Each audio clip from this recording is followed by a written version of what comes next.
And a welcome here to Wake Up Call with Dan Tortora. Appreciate your patience being here with us where sports truly meets that thing called life, and happy to be here with you Monday through Friday between 9 a.m. and 11 a.m. Eastern Time. Of course, Wake Up Call with Dan Tortora is live for you up and down the East Coast, the Midwest, the West Coast, and all around the globe by going to facebook.com/wakeupcalldt, youtube.com/wakeupcalldt, and on wakeupcalldt.podbean.com. Once the shows go live, they hop into the archives on Amazon Music, Audible, iHeartRadio, iTunes, and Apple Podcasts, Player FM, Podbean, Podchaser.com, Podvine, Spotify, TuneIn, and YouTube. All you have to do is search Wake Up Call with Dan Tortora, or one word, Wake Up Call DT. And thank you to everybody that has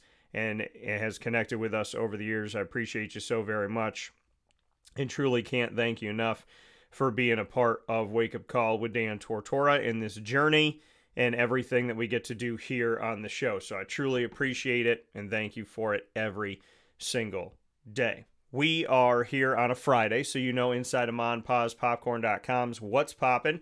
We're going to be bringing you our trio of signature segments today. The Annoying Moment of the Week, proudly presented by Carvel DeWitt. LEAD, which is the acronym that stands for Learn, Evolve, Ad-lib, and Deliver, proudly presented by Chick-fil-A Cicero. And the Top Dog of the Week is announced, proudly presented by the wonderful team at K9 Camp Dog Daycare and K9 Kampground Dog Boarding.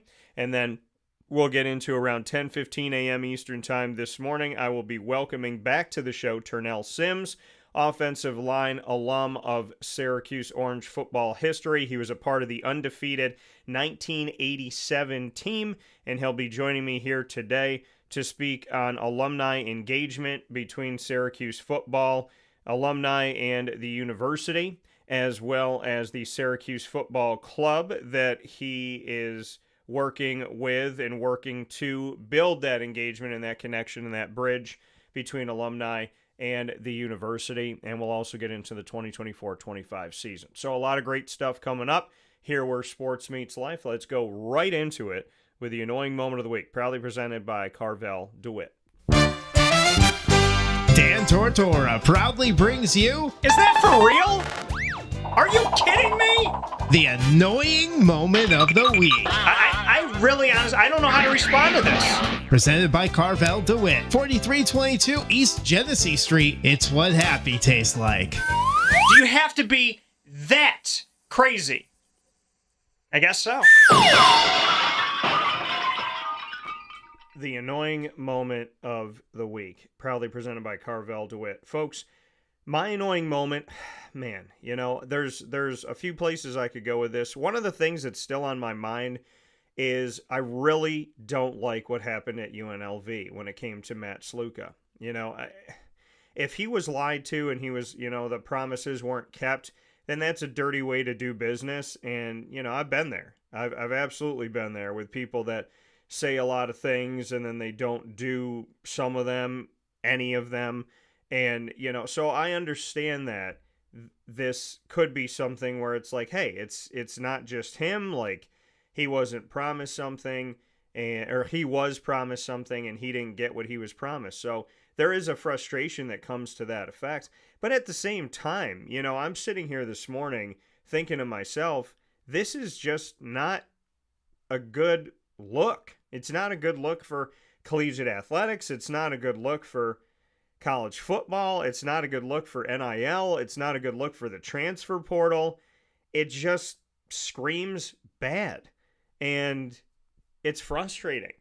It's frustrating that there were no parameters set in place, or maybe there were parameters set in place that haven't been followed. But whatever has been in place, it's not enough. It's not working. It doesn't make sense. And it's not good for the future of collegiate athletics. It's not good for the present of collegiate athletics. Do I think that student athletes should have an opportunity to earn some type of money in some way, shape, or form? Yeah, I do. Because, again, most student athletes will never play professionally. So if they're never going to play professionally, and this is their own, this is the only time that they have to make money doing something that they love in this, whatever sport or sports that they're playing, I'm totally fine with them making something. But I want it to make sense, and I want it to have parameters. And I mean, Sluka in this situation, and again, I'm not witch hunting Sluka. I'm using this as an example because it could have been anybody. You can cut and paste any name in here. The things that have happened within this are just really, really screaming to us, and they've been screaming to us. If you're paying attention to collegiate athletics, there has been a scream for a long time. The NCAA punishes some schools and they don't punish others. The NCAA punishes two different schools for the same sin differently. We have seen them turn an eye. Oh, we're not going to deal with that. Oh, North Carolina has all this stuff. They did an HBO special about it. Yeah, we're not going to punish them for anything. Oh, Jim Boeheim, there's this minimal stuff going on. Oh, we're gonna punish him worse than we punished any coach. We're going to take 101 wins away from this guy. I mean, you look at just how things have been handled, and you ask yourself, is there fairness in how the NCAA has decided to be a judiciary board, right? And lay down judgments on schools. Has that been fair? No. And then you look at the fact of NIL and you say, okay, do they have a plan? No. You look at the transfer portal. Do they have a plan? No. The free agency of this is insane. And it makes absolutely no sense what's been going on. Greg says, happy Friday, let's go Mets. Riding a high, living the dream. Greg, I was so happy last night. We actually talked about it in Tortora and Alfred because it happened while we were live. So very happy for you. Happy for you, Greg. Happy for Brendan. Happy for Isaac, who is the other half of Tortora and Alfred because he's a big time fan of the Mets as well. So shout out to the Mets for moving on. I picked the Metropolitans, so I'm happy that they did it and always looking forward to seeing what they could do. And like I showed y'all last night, the man that hit that 3-run homer, he sits right here, right off of my camera, Mr. Pete Alonso, the polar bear. So Williams says, let's go Orange. It's game day, Q's fans. That's right. Very excited. Turnell Sims and I are going to be talking about that. A lot of great stuff coming up. Jermaine says, good morning. Morning to you, Jermaine. So, yeah, I mean, my annoying moment of the week is just looking at the fact that back in 2020, I was talking about the potential issues that could happen with this. I was talking about the fact that what if you have two quarterbacks, right, and they're in spring ball, and one of the quarterbacks signs a $100,000 deal with Kia, right? And in the fall, he gets ousted by the other quarterback, and he doesn't become the starter. So now you got a $100,000 deal with a backup quarterback from Kia, and the starting quarterback doesn't have anything. Does Kia turn around and say, we want to take that NIL money and flip it to the other dude? And can they do that? And is that right to do that? And is that going to cause a fight between people? And what if a booster is giving money to one guy but not another guy? So now he goes to the head coach and goes, this guy needs to get the ball a little bit more because I didn't give you this money for that guy to not get the ball and make me look foolish. And now all of a sudden that you got all these hands in the pot. And you got these, I mean, what if you got a bunch of wide receivers that get $1,000 bonus for, games where they have at least 5 catches or 8 catches? And you got a bunch of guys that are one off. Let's say 3 guys have 7 catches on the day and it's the fourth quarter and there's 2 minutes left and they all go into the huddle and they say to the quarterback, give me the ball. I want my money. I talked to players about this, and they said to me, I literally never thought about that scenario. I literally never thought about this happening in the locker room or that happening. But I'm sitting here going like, to me, it's all laid out in front of you. NIL is going to cause teammates to fight with each other.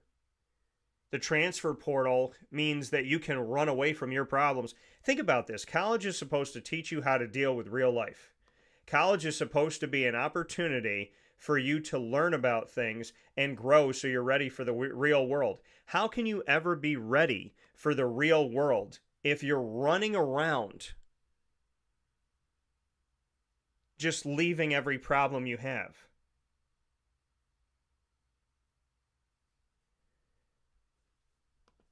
And when you look at your life, and when you look at what's happened in your life up to this point, you ask yourself the question, if you had run from everything, would you have learned anything? If you run from everything, would you have learned anything? And the answer is no. So if these college kids can be in 3 schools in 4 years, 4 schools in 4 years, 5 schools in 4 years, 5 schools in 5 years, whatever it may be, if these kids continue to jump and continue to do this and continue to run away from issues, then we're in a situation where they're not going to learn anything. They're not going to grow from anything, and they're not going to be ready in the real world, because when a problem persists, they're going to run, they're going to blame somebody else.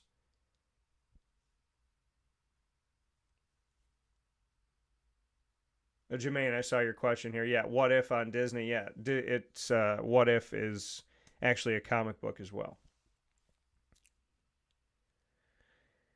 But when you look at everything that's happening in collegiate athletics, and you go back to my shows from 2020 during COVID, I've been talking about this for 5 years. And we're half a decade later, and I don't feel confident about anything that's been done. I don't feel confident about any moves by the NCAA. And there's this notion that we're going to figure it out. We're on the way to figuring it out. It's going to be figured out. This is like a kid that you're like, did you do your project? Oh, I'm going to do it. Did you do your project? Well, I'm thinking about it. Did you do your project? Well, I looked up some stuff. Did you do your project? Well, I'm contemplating. And then the day comes that the project is due, and it's not done. And why should we be surprised? So, to Matt Sluka, if he got lied to, that's wrong. If he got swindled, that's wrong. I would also say that it's wrong to quit on your entire team and just walk away. So, there's something to be said about what is going on. There's not a lot of control. And all of the Matt Sluka incident has shown people that apparently you can free agent yourself, which I did not know. I don't think that that's something you can do, but here we are seeing it being done. That you can't redshirt yourself. The school has to redshirt you. So that's a new thing. The fact that you can quit on a team in the middle of the season. The fact that you can use NIL as an excuse to hold a team hostage. All of this stuff that's going on can open up Pandora's box, and Pandora's box is already open. California decided to pass this, and like California has done in the past, made decisions, and then the rest of the country's got to fall in line. Why can't the other 49 states look at California and go, hey, it's not a bad idea, but we got to figure this thing out. We got to put some parameters around this. You can't just approve this. Why can't the other 49 states go, okay, Cal, we're not going to just run with you.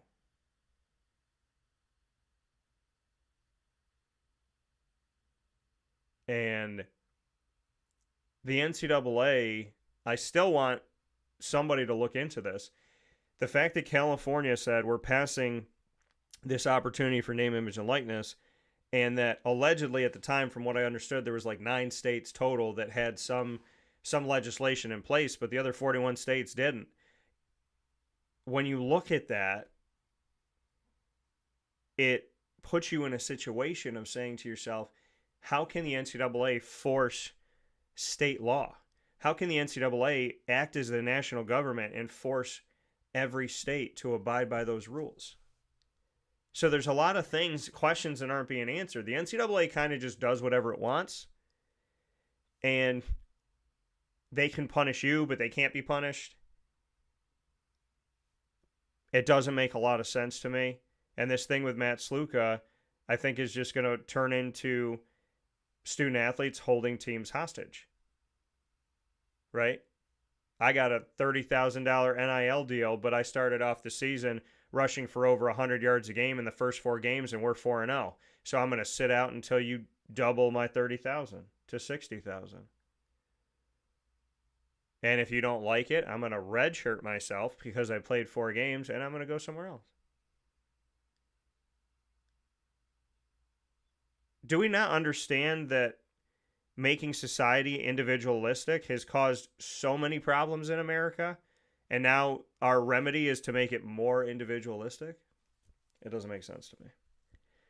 We got some thoughts that came in here. Jermaine said, do you wonder what life would be like if you've chosen a different route or maybe a city to live in? Jermaine, I trust God. I trust God with everything I got. I've lived in different cities. I've done different things, and I've learned a lot. And I would tell you that God has always led me and has always been there for me. And if you take the time to pray and to think and to just kind of ask for clarity, it doesn't always come easily. It doesn't always come quickly. But I'm a firm believer that trusting in God and working as hard as you possibly can, and working smart, I should say, is, if when you chase your dreams and you follow God, you're going to end up where you're supposed to be. Williams said, Mets had one heck of a second half of the season. I think J.D. Martinez was the guy that turned your season around for the best. He was talking to Greg here. I'll admit to you now that I'm a Phillies fan. I've been a Phillies fan since 1986. And Greg said, amazing run by the Mets since June 1st. J.D. was certainly a valuable addition to the squad this year. Lindor stepping up as the team leader is the heartbeat of this ball club. I'm very excited for this NLDS matchup tomorrow. Yes, tomorrow, Saturday, every single divisional series will start off. So we're going to see all 8 teams in the 4 in the ALDS, 4 in the NLDS will all start tomorrow as the Mets took care of business last night. So yeah, my annoying moment of the week, this just the NCAA, again, just not having a plan. And it doesn't work. And they just keep going. Right? Like, who is the governing body? What is going on in the grand scheme of things here? Like, where is the legislation? Where are the rules and the bylaws and the guidelines and the parameters of things that are supposed to, are there any? Again, I'll say it and I'll say it over and over again. Read my article on wakeupcalldt.com about the NCAA and what's been going on with all this stuff. If you don't put a fence around the horses, you will have to go looking for them every single night. We'll take a step aside for a fast break. This has been the Annoying Moment of the Week, proudly presented by Carvel DeWitt. I just want things to get figured out. And I want, as much as I want these kids to make some money and have some opportunity and be able to leave if they're in a bad situation, I also want them to learn what you're supposed to learn in college, which is that you have to keep your word. You know what I mean? You got to keep your word. Unless there's a situation where somebody hasn't kept it with you and something is not right on that end, like if the other side follows what they followed, to me it's like your word is supposed to mean something. Your actions are supposed to speak louder. Your actions and your words are supposed to align with each other. You're supposed to have personal responsibility. You're supposed to not run away from a problem. You're supposed to attack it head on. There's a lot of things in college that we are hopefully inclined to learn, and you're not going to learn any of these things if it continues to go this way, with collegiate athletics just being a 3-ring circus with literally no conductor. We'll take a step aside for a fast break. We'll be back here with Lead, Learn, Evolve, Ad-lib, and Deliver in just a moment. Hi, this is Amy from Mother's Cupboard, home of the Whole Frittata. We are open daily 6 a.m. to 1:30 p.m. For takeout orders, call 315-432-0942 and tune in to Wake Up Call with Dan Tortora for our monthly food challenge Try our Wake Up Call signature menu item available 7 days a week. Here at Mother's Cupboard, we are Central New York, and it's our honor to serve you. Ma and Pa's Kettle Corn and Popcorn Factory remind us that every day is worth celebrating at 201 7th North Street in Liverpool, New York. Open Monday through Saturday in-store and always online at maandpaspopcorn.com. Serving our Central New York community and beyond, order anywhere, anytime at maandpaspopcorn.com. Stop in to get a tin at Ma and Pa's on 201 7th North Street in Liverpool, New York to get your half-price refills for the rest of your life. Come to Ma and Pa's for your holiday gift giving for family, friends, employees, and clients. And remember, for fundraising and events, to call 315-450-6272. That's 315-450-6272. Ma and Pa's Kettle Corn and Popcorn Factory. How corny are you? This is Jimmer Sikowski, owner-operator of Chick-fil-A Cicero, 7916 Brewerton Rd in Cicero, right in front of the Home Depot. I had a deep feeling that God wanted me to do something bigger with my life and to help people, help others. I kept putting Chick-fil-A in my life, and I realized as I was going through the franchise selection process that positively impacting the lives of others was really core to what we do here at Chick-fil-A.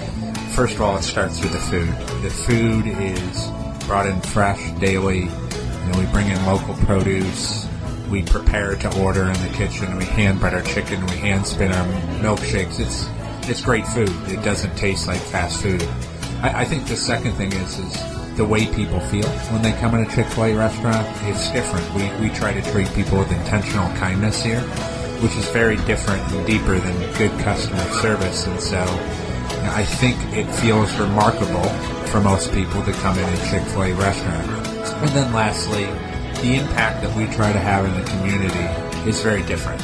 It's a big part of the expectation of every operator of a Chick-fil-A restaurant is that they're actively engaged in their community, they're a leader in the community, and they're making a difference. When they realize that what we're striving to do is to shine a little light in their life, that's a very, very different experience than you will have at any other quick service restaurant. And it's that remarkable experience that I think people will emotionally connect with.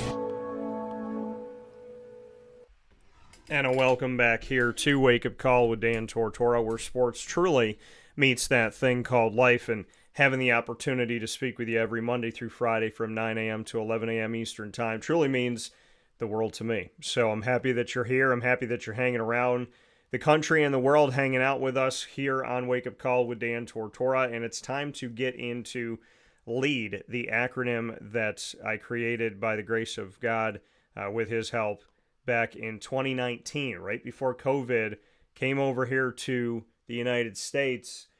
LEAD, learn, evolve, ad-lib, and deliver. And the timing of this, learning, evolving, ad-libbing, and delivering, did we not have to do all of that during that time, right? We had to learn about what was going on. We had to evolve to try and handle it. We had to ad-lib because people, it was such a weird scenario and situation going on with this pandemic. And we had to deliver, right? Deliver on promises to ourselves, deliver on promises that we had to other people, just look to deliver some positivity and to help others, right? To help others, to help ourselves. So, perfect timing as always, because God is God and God doesn't make mistakes. So LEAD, learn, evolve, ad-lib, and deliver. Today's topic on LEAD: a winding road needs a focus. A winding road needs a focus. Now, why did I choose winding road? Because nobody's life is a straight line. And that's why.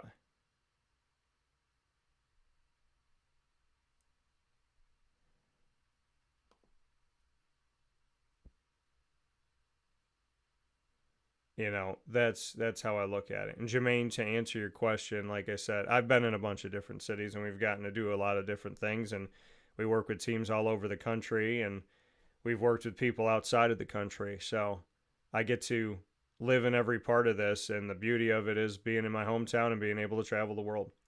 Jerry said, just back for PT. Good morning, lad. Red October starts tomorrow. Go Phillies. So got some Mets fans, some Phillies fans, all hanging out here together. So a winding road needs a focus. Nobody's road is a straight line. Nobody's road is an easy one. Everyone's road is challenged in some way, shape, or form at some time. Does that mean that I'm wishing bad on you or me? No. It means I've lived life and I've understood in the living of my life that as great as my life is, and as much as I thank God for it, there are challenges that come within it, and no one lives a perfect life. The perfect creation that is Jesus Christ was crucified. Perfection did not live a perfect life. And if perfection did not live a perfect life, how can you or I live a perfect life? That is the question. That is the question. Perfection has never lived a perfect life. And you and I are going to be challenged. The road is winding. The road doesn't make sense. Sometimes the road looks like it stops, and that's where God wants you to build. Sometimes there's a fork in the road, and God's hoping that what you've learned up to this point will help you to choose. Or maybe this winding road is the lesson that needs to be learned. And this fork in the road is the lesson that needs to be learned. Unfortunately, without living, it's hard to experience life. You have to go through things. You have to go through it, right? You learn how to drive and it's a sunny day, and you get your license and it's a sunny day, and you drive for 3 months on sunny days, and then all of a sudden it rains, and you say to yourself, wow, I'm nervous, I'm scared, I don't want to drive in this, I don't feel safe in this. But you have to get through it.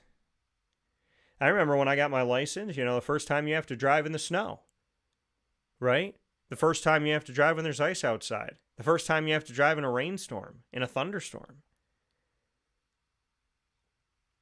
And you think to yourself, I'm nervous. I'm scared. I don't feel safe. Am I ready for this? But God will not give you all sunny days, because then you'll never know how to drive through the rainy ones, through the snowy ones, through the windy ones. We cannot become who we're meant to be. We cannot learn from simply just having perfection all the time. You can't learn from that. What you can learn from is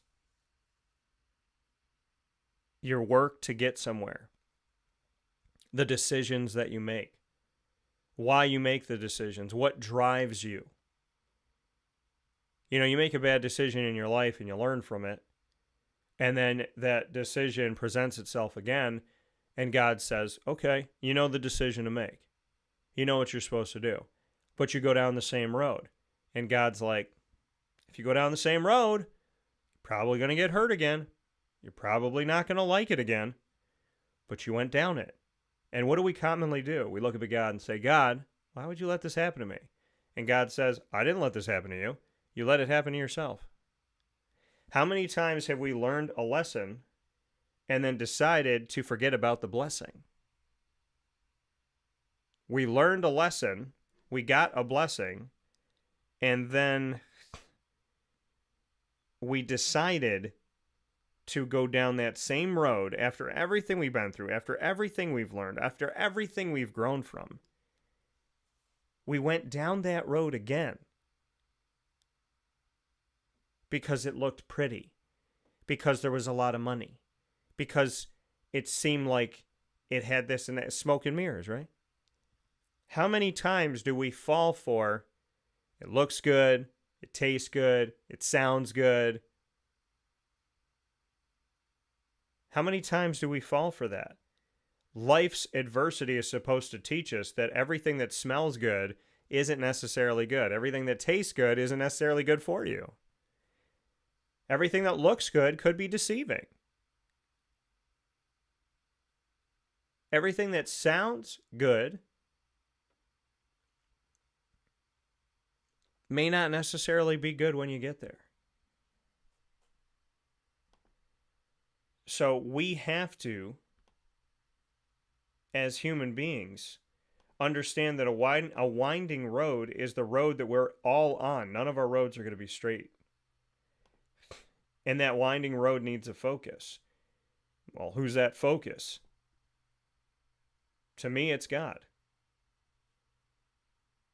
To me, the central source of love, compassion, understanding, generosity, humility,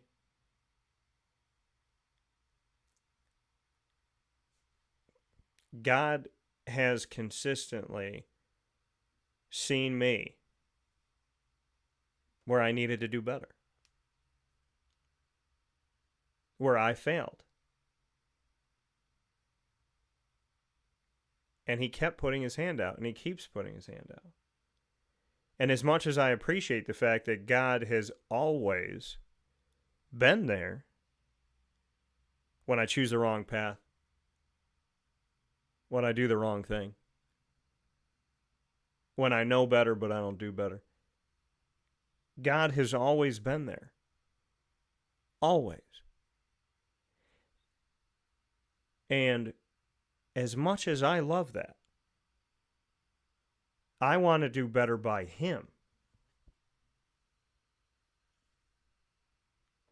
So that never-ending hand that's going to reach out and say, I love you, my son. I love you, my daughter. I have you. I got you. You're okay. As much as I love that and I appreciate that, I don't want God to be in those situations with me. I don't want to put him in a place of, I screwed up again, I screwed up again, I screwed up again. Can you help me? Because what do people say when somebody says they're sorry, and then they say they're sorry, and then they say they're sorry, and then they say they're sorry? They say, how about you just don't do it again? How about you just don't keep doing what you're doing, right? I'm sorry. Over and over and over again. Right? And they could genuinely be sorry. But action has to be met. Those words have to be met with the action of, I'm sorry that I'm late. And then you're not late. Not, I'm going to be late every time. I'm going to be late 70 out of 71 times, but I'm going to apologize every time that I'm late. So they'll be fine with it because I said I'm sorry. Ask people, would they rather hear I'm sorry 70 times, or would they rather you be on time all 71 times? And what about that one time when it's completely out of your control and you just can't be on time no matter what you do? There's construction, there's this and that, whatever's been going on. You want them to be understanding. You don't want them to be like, oh, okay, well, you know, typical Dan, late again. Nobody wants that. You know, and apologies only go so far, because when you apologize the first time, somebody who's just getting to know you will say, okay, it's okay. Second time, they'll go, okay, but they might make note of it. And if that person's in a friendship, business partnership, a relationship with you, and it's 3 months down the road, 7 months down the road, they're like, this person keeps apologizing for the same thing, but it's not changing. Eventually that person becomes numb, and eventually they're done dealing with you as an employee, as a friend, as a significant other. They don't want to keep going through Groundhog Day. So your winding road, that focus, God, when you believe in God and you trust in God, that should keep you humble. Because no matter how good you think you are, You're not the best. God is. You're not above God. When you follow God, and for me, it causes me to not just think, well, this is what I want, and this is what I like, and this is my rationale. It comes down to, if God was saying, I think about life like this. If every time you did something or said something, you had to do it or say it while holding God's hand, could you still do it? Could you sin while holding God's hand? Could you attack someone while holding God's hand? Could you write nasty stuff on social media, personally attack and bully people while holding God's hand? Could you hit someone while holding God's hand? Could you lie to someone while holding God's hand? Could you do the things that you're currently doing in your life, and some of them that you've rationalized, could you do them while holding God's hand?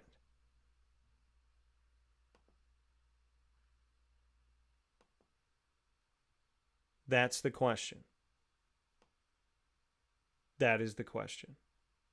And I think if we look at life that way, because we rationalize things, right? We don't want to feel bad. Human beings don't like feeling bad. We don't want to feel icky and bad, like we did something. So we rationalize. Well, I did it, but I was tired. Well, I did it, but they did it first. I said that, but, I said stuff to me, so I felt like they deserved it. We as human beings rationalize a lot of things because we don't want to deal with it. We're afraid to deal with it. We don't want to feel the guilt. We don't want to feel the pain. We don't want to change. There's a lot of reasons why we just kind of pretend like it's okay. But on this winding road where there's twists and turns, and sometimes we're not ready for those twists, and our car goes up on two wheels and almost flips over, we have to have a focus. And I have found in my life that on this winding road where I don't know what's around the corner, if I focus on God, I'm not afraid of it. If I focus on God, I'm not going to flip my car over. If I focus on God, I'm going to slow down when the road starts to wind. If I focus on God, I'm going to turn the lights on when it gets dark on that road. If I focus on God, I'm going to pull over when I'm too tired to drive. I'm going to take a deep breath. If I focus on God, I'm not going to be looking at my cell phone, distracting myself. I'm going to be looking at the road. We have all taken our eyes off the road. Literally and figuratively. We've taken our eyes off of the fact that Earth is but a temporary spot. They say to live in the world, but not to be of the world, right? Be in the world, but not of the world. What does that mean? It means you're here, but you belong to God. You don't belong to the world. You don't belong to all the things that you bought. You don't belong to all the money that you have, all the prestige and the followers that you have on social media. You don't exist for that. God put us all here, and our job is to get home.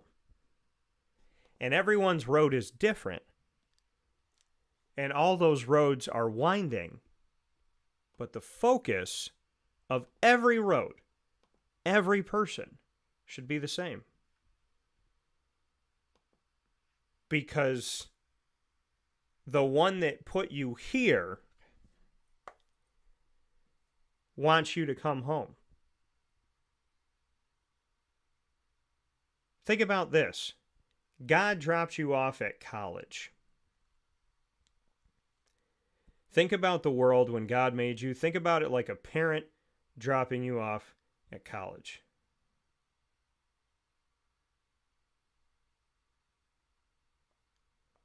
So God drops you off on this earth, drops you off at college. And as a parent, they hope that you learn, they hope that you grow, they hope that you keep the amazing person that you are. That fiber and that core of you stays the same, but that you evolve and you grow and you become an even better version of yourself. They want to help you through everything. They want to catch you every time you fall, but they know that that's not going to teach you anything. So they have to let you fall as much as it hurts them to let you fall. They hope that you call. They hope that you say hi. To God, that's prayer. They hope that you call, that you reach out. They hope that you visit. And after you graduate college, there is no concrete, you're coming back. You could go here, there, and everywhere. But they hope that you visit. They hope that you don't forget about them. They hope that you come back for more than just the holidays. And ultimately, they hope that the bond between you and them can never be broken by anything. And that the strength of that bond, which is the love of it, will always bring you home. How is God not reminiscent of a parent dropping a kid off at school when you think about it that way?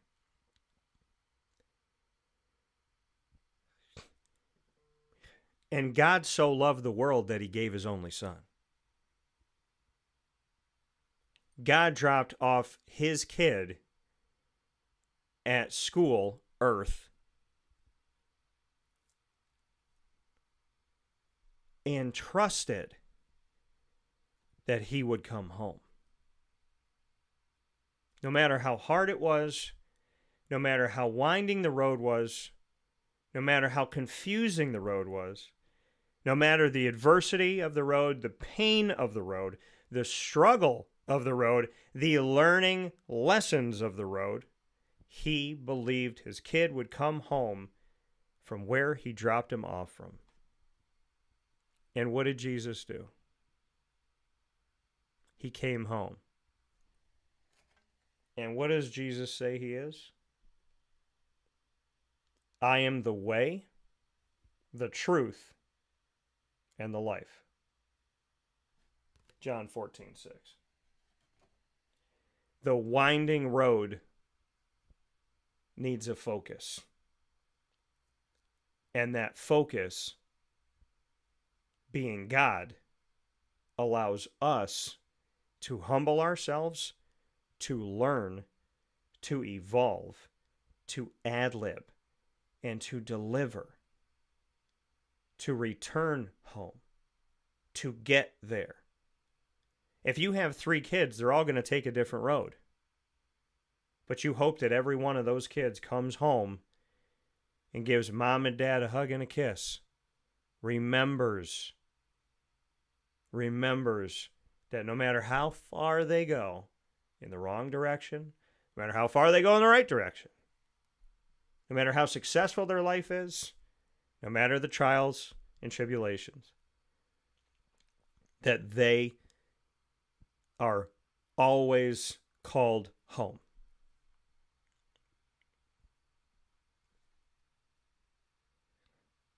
My road has been filled with more blessings than pain, more opportunity than not. There were times where I complained. There are times where I cried. There's times where I blamed God.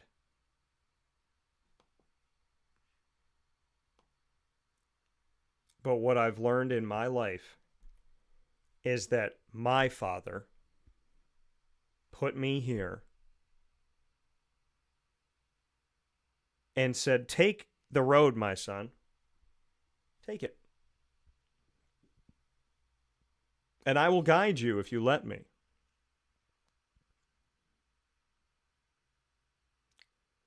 And don't be surprised if this road that takes you all over the place to the point where you forget where you even started, that you'll turn that corner someday and you'll hear those birds and you'll see those trees and you'll smell those smells. And I'm waiting at the door with a pie that I made homemade, saying, "Good to see you, son. Come back home." And what did they say that you hope God says at the end of your life? Job well done, good and faithful servant. Job well done, good and faithful servant. The world has only provided more distractions than ever before. The world has provided more individualism than ever before. The world has provided more division than ever before. The class system, low, middle, and upper, now it's low, low, low, middle, middle, high, rich, low, rich, middle, the richest of the rich. There's so many levels now. There's even more groups, even more factions. Yeah, you're rich, but you ain't rich like us. Job well done, good and faithful servant. Where in that did it say, you made more money than other people, you can come in? You had more followers on social media, you can come in.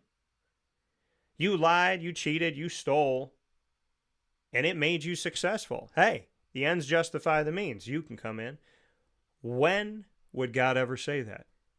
Job well done, good and faithful servant. Servant, not human. Servant. Some people balk at that word. Ugh. I remember I would look at it at times and go, God thinks that I'm a servant? That I'm like a pauper? That I'm this like lowly thing? That I'm a slave? No. Good and faithful servant. Because serving God is not slavery, or else he would just take free will away and make us do it. Slavery is forced. A servant lifestyle is chosen.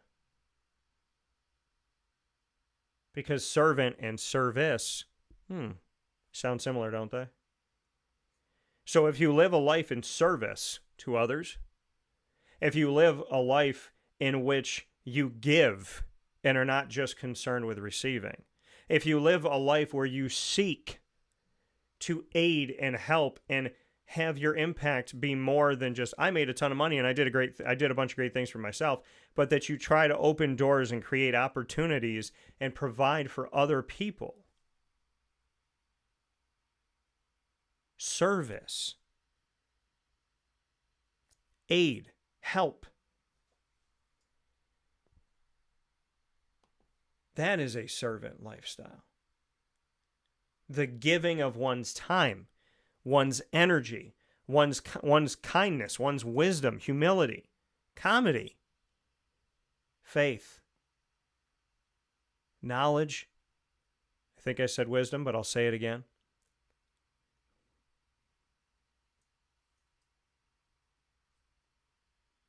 Our legacy is what we do and say to others. That's what lives on.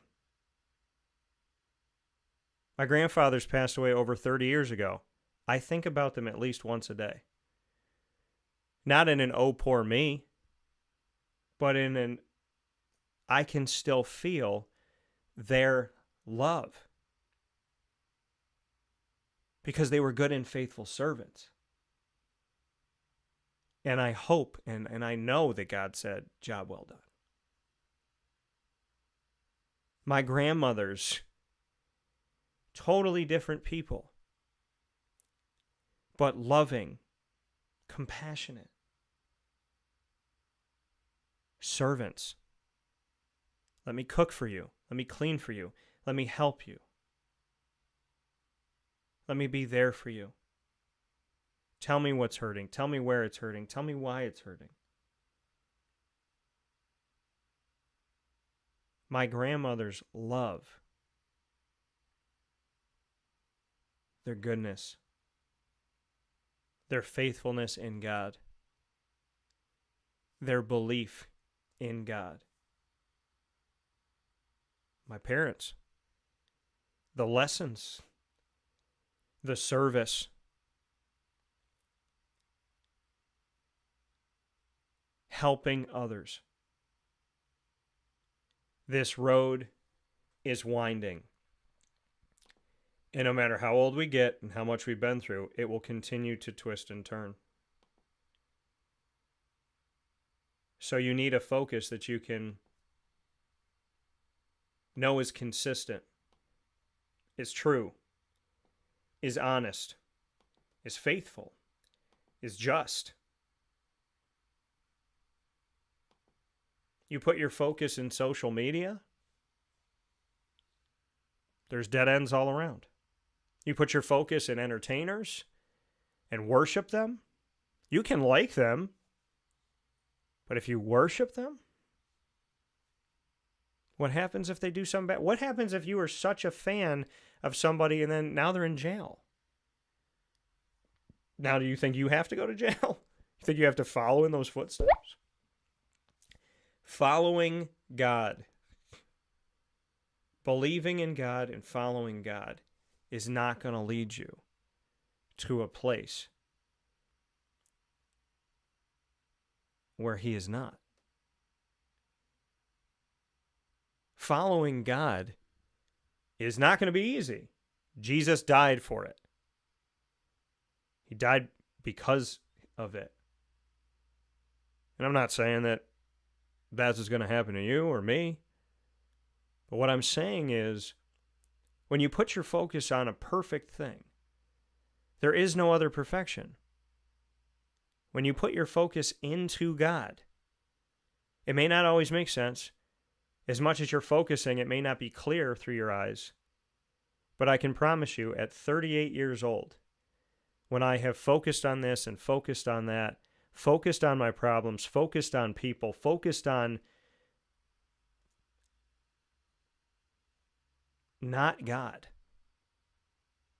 it never led me to clarity. It never led me to peace. It never led me to understanding. It led me to chaos. My winding road has had one compass.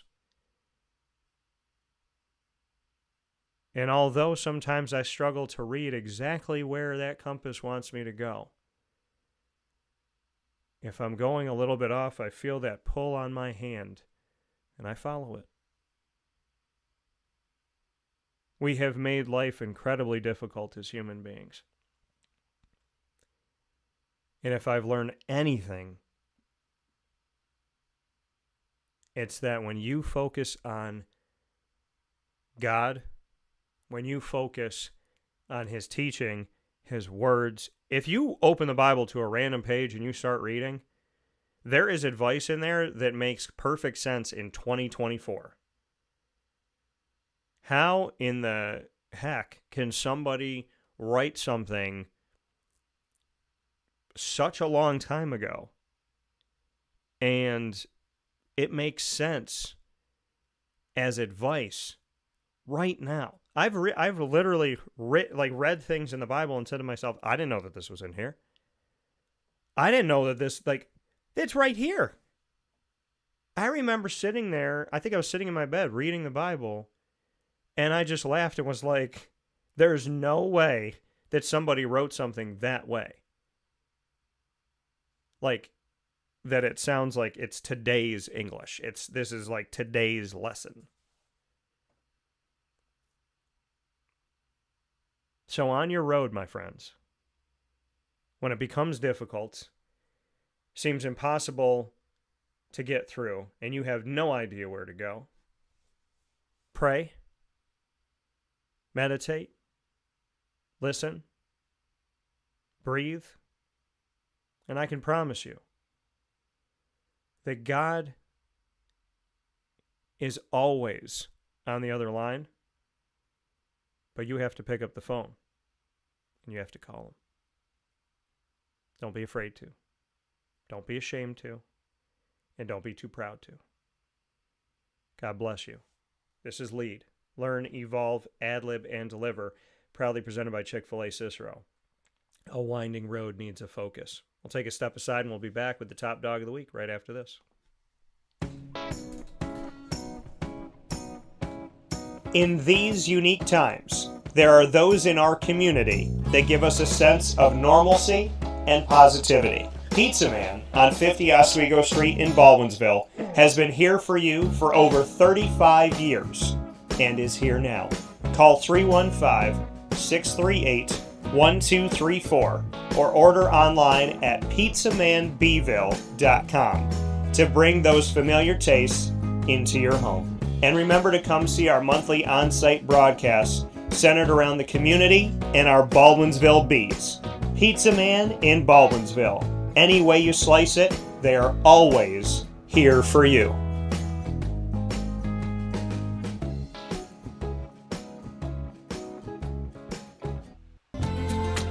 Looking for your next ride? Look no further than Great Lakes Honda City, located on 7140 Henry Clay Boulevard in Liverpool, New York. Serving our community for decades, their new and pre-owned vast array of vehicles are available to you Monday through Saturday on site. To search from home, shop at GreatLakesHondaCity.com.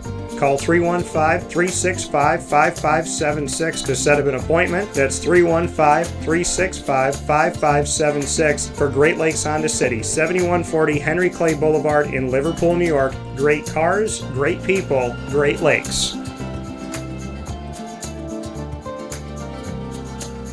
All right, you need to come out here and get yourself the Brooklyn Pickle. I was talking about this with one of my buddies. I was like, yo, there's no better sandwich in the state of New York than the Brooklyn Pickle. And now that I found out that they're going down to North Carolina, we are taking over your taste buds everywhere you are, wherever you're gonna be. You need to get yourself out to the Brooklyn Pickle. Pinehurst, you just realized that you found yourself the best sandwich shop that you're ever gonna have. This is a glorious moment. It's a blessing to your community. You're welcome. Brooklyn in the house, baby. Go over to the Brooklyn Pickle. You already know what it is. You heard the man. Head to Brooklyn Pickle Pinehurst on 1788 Old Morgantown Road in Southern Pines, North Carolina.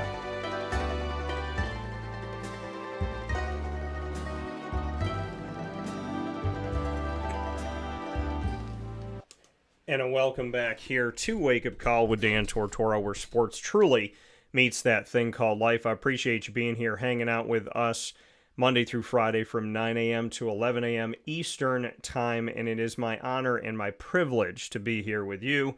And of course, when I say here, where does that mean? Well, it means that we are with you on youtube.com and facebook.com, both /wakeupcalldt, and of course on wakeupcalldt.podbean.com. It is time for us to talk about the top dog of the week, and Turnell Sims is coming up in just a moment as well. Our top dog of the week, proudly presented by Canine Camp Dog Daycare and Canine Kampground Dog Boarding. Who is my top dog of the week? Well, to me, folks, this is something that sometimes it just comes to me. Sometimes I'm like, hey, I know who it's going to be. And, you know, and I know it earlier on in the week. This one, just here in the moment, thinking about it when we were on that fast break. My top dog of the week, Kyle McCord. Kyle McCord is my top dog of the week. And you look at what he's done. And yes, I can say he's leading the country in completions on average per game. I could tell you he's leading the country in passing yards on average per game. He's in the top 4 in other categories, which I think is total yardage in a game and touchdowns so far passing. So he's in the top 4 in 4 categories, and he's number 1 in half of those categories.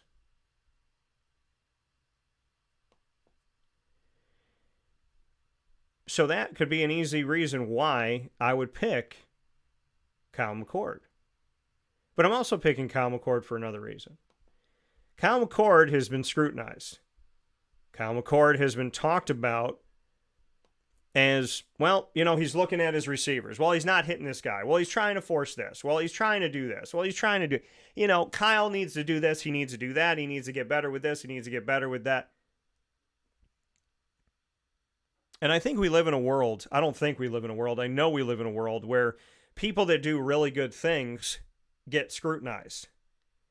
People that are out there in the world just trying to live their dreams, not asking for your opinion, well, you give it to them all the time. So why is Kyle McCord my top dog of the week? Is it simply because of statistics? No. It's because of the way that I have seen this man go to work. I've seen his calmness.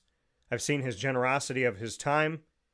And no matter what people write about him, what people say about him, he goes to work.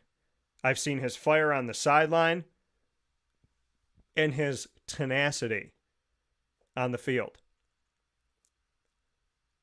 When someone's doing a bunch of things right, and I find people nitpicking and saying, well, this is wrong, well, that's wrong, well, this is wrong, well, this could be better. We can all be better. The last segment in Lead, what did I tell you? There's only one perfect being. If we are not God, which we are not,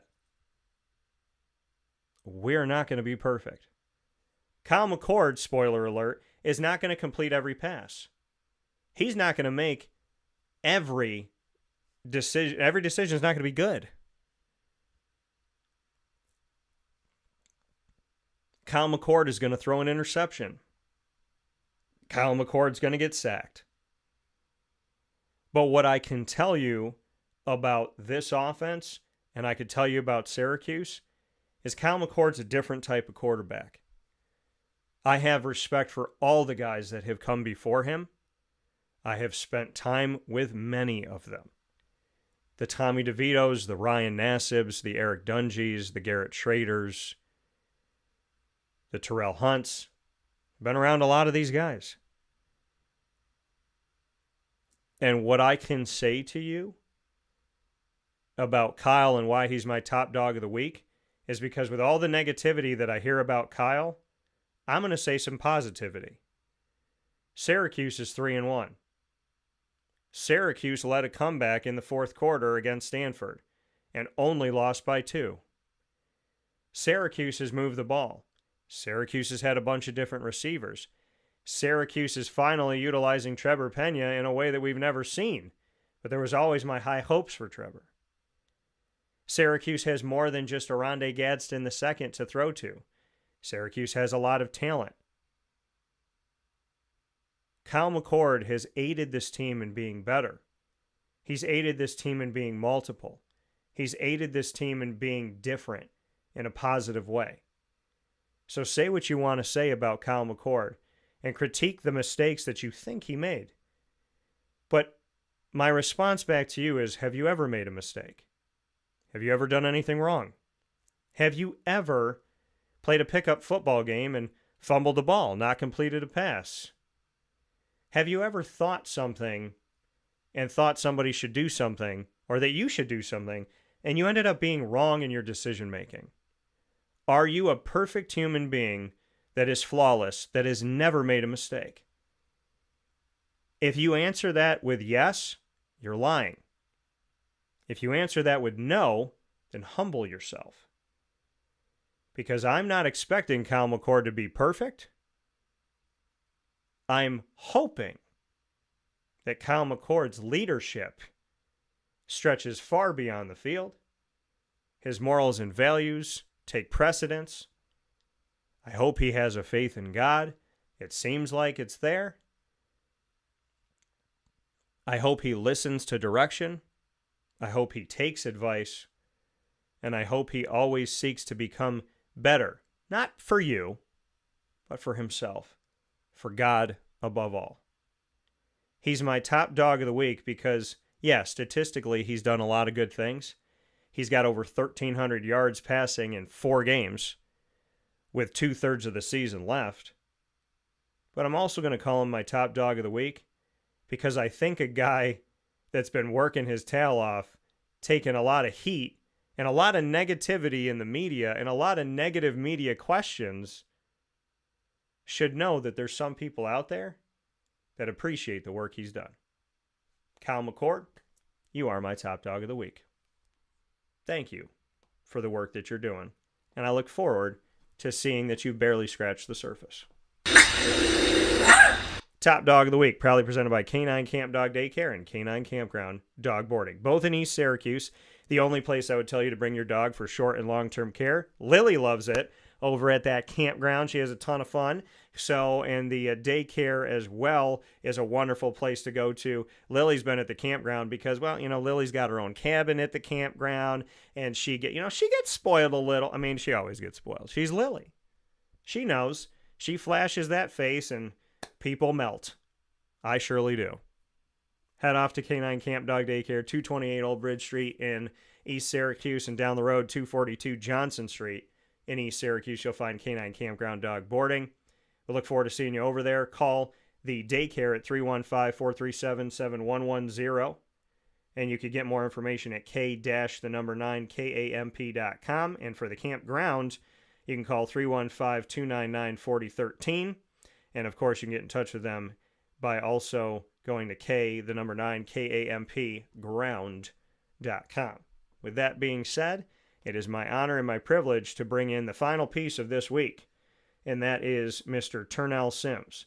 Turnell played on the offensive line for the Syracuse Orange in their history, and Turnell aided the team in 1987 to be undefeated. Turnell Sims is someone that I have respected and getting to know. I like the man behind the music, and that is something that always means more to me. You can come up to me and we could talk about undefeated seasons and how you help this and help that, and this guy behind you ran for this many yards. But the thing that I always pay attention to above that is your character. Do you reach out? Do you live by your word? Do you care about other people? And Turnell Sims has shown me that he cares, that he keeps his word, and that helping other people matters to him. So with that being said, we're picture in picture with Mr. Sims. Turnell, how are we doing today? Yeah, good. How are you? I'm doing well, man. And I know that you were in the queue here listening to my thoughts on Kyle McCord. What are your thoughts? The first thought I came to me was those who live in a glass house should not throw stones. Okay. I think he's a solid young man. I got a chance to meet his dad. I didn't know, but his dad played at Rutgers when we were juniors and seniors here at Syracuse, and he played against us here at Syracuse. So solid guy. Kyle comes from solid stock. And you're right, everything you said about Kyle in terms of leadership on the sideline, on the field, working to get better. I've heard nothing but good things about that young man, and I think that was a great choice this week. Well, thank you, and I appreciate that. I feel like, for all the work that he's done and everything that we've seen on the field and the fact that he gets so many people involved, I see this strange nitpicking of trying to create a problem. I sat in the post-game press conference again after the Holy Cross game when, there's the question being asked to Fran Brown of why is Arande not getting the ball more? And I'm looking back on the game saying, well, Kyle tried to get Arande the ball and the timing's been off. He's dropped some passes and then the question followed up with, well, is there something wrong with Arande? Is Arande injured? And Fran looked at it and said, no. And I'm not picking the media reporter apart. I'm looking at this question and I'm saying to myself, if a guy's not getting the ball and he's on the field doing his thing, why would you think he's injured? Why would you think there's something wrong with this guy? And I feel like there's this media desire to look at a 3-1 team and create this problem of let's have Kyle, let's have Aronde be mad at Kyle, and then Kyle has to deal with it. Let's try and create chaos because there isn't any. And I've been in the media long enough to know that there are people in press rooms that will do everything in their power to create chaos just so they can have something to write about. Yeah, well, we see that in non-sports areas. You look for a problem, look to develop a problem, look for a story. I would rebuke them saying, listen, a team is not just two players. Kyle is not the only one player. He has a bunch of solid receivers that really kind of stepped up this year. And I tell you, as a former player, as a supporter of the team, and seeing a lover of football, I love seeing the rock get thrown down the field to multiple guys. It's exciting. Gadsden dropped a couple and some miscues in terms of where the ball was. Yeah, maybe. But, that happens in everyday games, and everyone can't have an on game. And, it was off game, for that connection. But shoot, three others, your Pina, Meeks, those guys they're playing their hearts out and making plays. So I can't fault them for that, not at all. Yeah, no, I think, you may, and that's the point that I've taken is as long as the ball's getting down the field, who cares who it's going to? And right. If you're on a team that's actually a team and not just people forget they say the word team all the time and they just like, well, if I'm referring to Syracuse's football program, I'll call them a team. But they forget that the definition of a team means that you're the sum of its parts. You are a collection of the group. When you say the word team, you're not just simply saying, well, I don't want to say all 100 names that are on there, so I just call them the team. You're stating by saying team that this is a unit that is moving in the same direction, that there is togetherness to it. And I feel like when I hear LeQuint Allen Jr., when he answers my question this past week against Holy Cross, and I talked to him and Kyle about a balanced offense and the run and the pass, and LeQuint looks and he smiles and he goes, man, he's like, he's just happy winning. He's like, however we got to do it, let's just do what we got to do. Like, I'm happy with the way that things are going because we're winning games. And I think that to me, like, that is what I want to hear because, of course, LeQuint Allen wants to get the ball. Aronde wants to get the ball. Will Nixon, Yasin Willis, Malachi James, Jackson Meeks, Trevor Pena, Mari Hatcher, and so on and so forth, Dan Villari. Everybody wants to get the ball, but at the end of the day, if you look around and you didn't get a pass on this drive, but the drive ended when you're looking down and the color of the ground is different because you're in the end zone, if you're trying to win a championship, you have a team mindset. If you're trying to win the statistical category and you're trying to put a highlight reel out, well, then you're focused on yourself.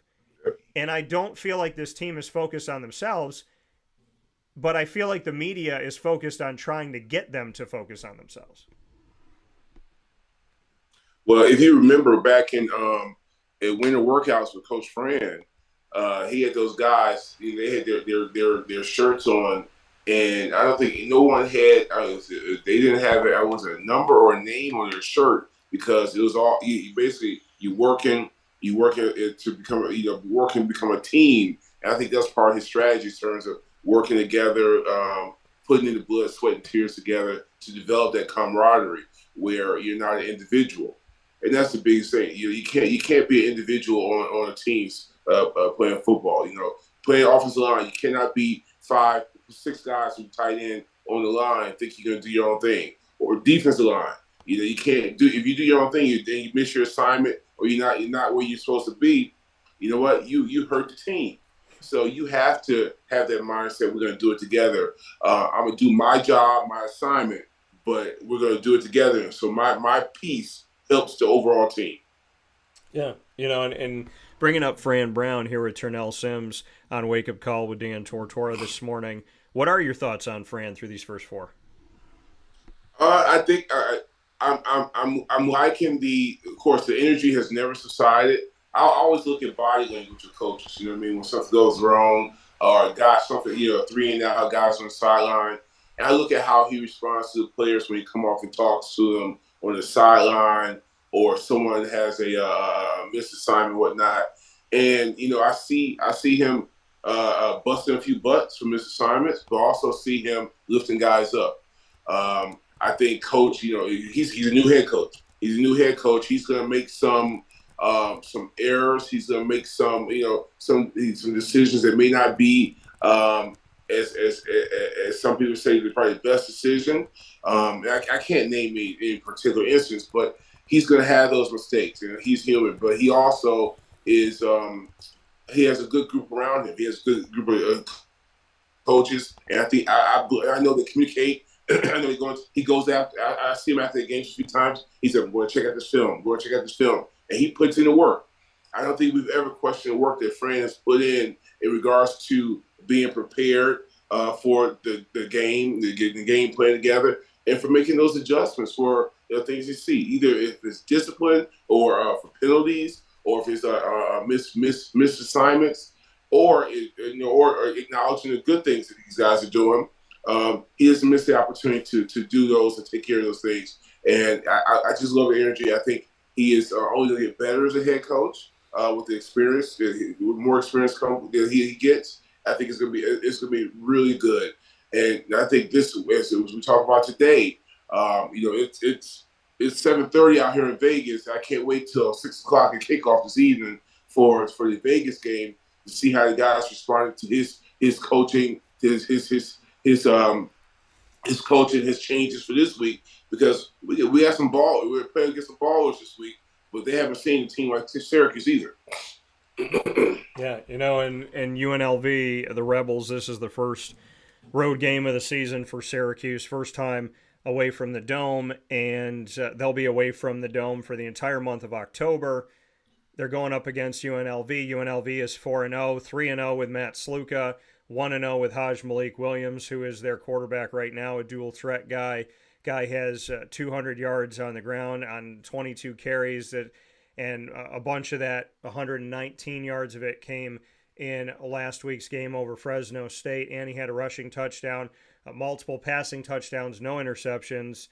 When I look at UNLV, Turnell, I'm seeing Haj as this dual threat. I'm seeing the fact that he really didn't make many mistakes in the game, not turning the ball over. On the defensive side, I saw a team that had 4 interceptions from 4 different UNLV players, and so there's that element of it. Ricky White III, who's a wide receiver on the team, he had a punt block that he returned 13 yards for a touchdown. We saw a kickoff return for a touchdown. So special teams has been sound with this. I mean, just in last week alone, UNLV had multiple special teams touchdowns, multiple takeaways on defense, and a quarterback that was running the ball all over the place. They had 8 different guys attempt at least one rush in some way, shape, or form, including their backup quarterback. So with all of that going on, with them having this rushing attack, dual threat quarterback, a wide receiver in Ricky White III that's multiple on offense and special teams, punt block and a return for a touchdown, a kickoff return for a touchdown. This team in all 3 phases, in takeaways, they had 4 sacks in the game, 8 tackles for a loss. They put on a clinic against Fresno State. And I'm not saying that Fresno State's the same as Syracuse, but when I look at what this team has done, I also look at Syracuse and say they've struggled defensively in stopping their run. They've struggled in containing a quarterback in the pocket. They've struggled on special teams, and they're going up against a team that is riding the high of all 3 phases, clicking in such a high-octane way. So how do you view the matchup with that information? Well, I think physically we match up. Physically we match up, but you hit the nail on the head saying special teams and of course defense contained. That's been a concern for me for the first few games where you see some improvement, but we as Syracuse we're gonna have to maintain our assignments, maintain our due diligence and where we're supposed to be. And contain is huge, especially for a dual threat quarterback like that. I played with Don McPherson, and he would eat you up. You lose contain, either he'll eat you up or Robert Drummond will eat you up going around him. So that's where defense really is going to have to be disciplined today, where they trust in the scheme and trust in what where they're supposed to be and be where they're supposed to be and make plays. Get off of blocks. Blow the offensive line up, but maintain the outside shoulder for contain. That's the good defenses, the good players do a really good job of that, and that's really what I'm looking for first. And then of course special teams, no mistakes. Everyone get the blocks before they head down to cover. No fumbles. If we get some forced fumbles on special teams, you get a turnover, +1, +2 on turnovers, that'll be great. So I think it's going to be exciting because I think Coach Brown is going to have these guys prepared. I am positive that those are points that I think he wore the team out this week on some of those points. And I'm sure I've seen the guys come and respond to each and every time that they have to make those improvements each week. And I think this week is a perfect week to kind of put it all together and show UNLV, listen, you're pretty good, but you haven't seen a team like us where, we're disciplined, don't make those mistakes, and we're going to score a lot of points. So you could try, hey, we're going to score a lot of points because you're not going to style Kyle and, Allen and, our receivers because those guys, they're going to get their points. Turnell Sims here with our conversation this morning on Wake Up Call on Syracuse Orange Football. A lot of things to get into. You mentioned LaQuint Allen in the rushing game. It has been an imbalanced attack in many cases this season. There's been more pass than run in every game. The Stanford game, if you take out the 5 rushes by Kyle McCord himself, it was 42-12 pass to rush. What are your thoughts, being an offensive lineman, on the fact that LaQuint Allen Jr. is a 1,000-yard running back, and here he is returning to Syracuse for another season? So you have LaQuint Allen Jr., who has already gotten to 1,000 yards. You have Will Nixon, who worked in Washington with Michael Penix Jr., who's now in the NFL. And you have Yasin Willis, who has shown that he could do some good things. And then you have the threat of the speed and the ability of Malachi James. Are you surprised, as an O-lineman, that with the guys that they brought in and the bookend guys of like 6'5", 6'6", of Demetrius Weatherspoon on the left side at left tackle and at right tackle Savion Washington, are you surprised that they haven't attempted to run the ball more and to get that to be a piece of the offense? It seems like they'll do it a little bit, but there's drives where they won't try the run at all. Are you surprised that within these first 4 games for Syracuse that they're not trying to build and sustain a rushing attack? Yeah, I think this is a very different team than we've normally seen from Syracuse. I don't think we've seen a team like this that has, the passing, the amount of passing and the downfield excitement. We haven't seen a team like this from Syracuse. You're right in regards to those running backs are solid running backs, and we've seen glimpses of them really just kind of 4 or 5 yards at a time. Allen, he's just a hair from breaking away a run at any moment. And I think they're trying to find their balance. They know they have a running game. They know they have the big uglies up front who can bear down and block and make some holes. But I think they're trying to find their balance. And I think you talked about Allen being a team player and talked about being a team player. That's selfless. He's a good blocker, and he could catch the ball out the backfield. So you may be slowing him down, but you're not going to stop him. I hope to see more running games, because as we know, once the running game really goes into play, it opens up the receiving game. It really does. So I hope to see more of it. I think I'm curious to see how the coaches will continue with it. But I'm sure it's like I said, Coach Fran's a new head coach, and he has his plan of action, and hopefully we'll see more of that. They kind of put that in place for the team, and let the offensive lineman eat a little bit for the run blocks.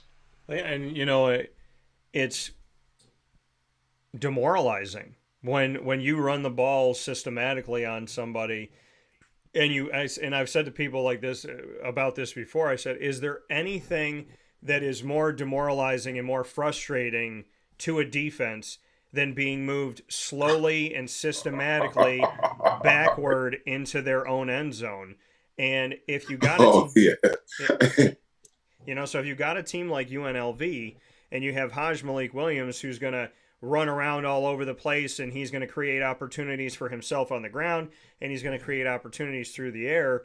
If all of that is going to be happening with this team, passing the ball is not necessarily going to condense the opportunities. But if you instill a running game and you implement it and you stay consistent with it and it works, then you can shrink the game. I mean, we've seen Wake Forest do it against Syracuse, where they would take 7-minute drives, 8-minute drives. I mean, they would literally gobble up an entire quarter on 2 drives. And whether they scored or not, if they're winning by 3 and they're not letting you have the ball for 8 minutes and 37 seconds, then, to me, that's obviously shrinking the game and shrinking opportunities. I feel like to play against a team like UNLV, who's riding a high, who has a quarterback that's multiple, who has a bunch of different weapons that they can use, that this is the game where Syracuse should run the ball and systematically push you into your own end zone slowly.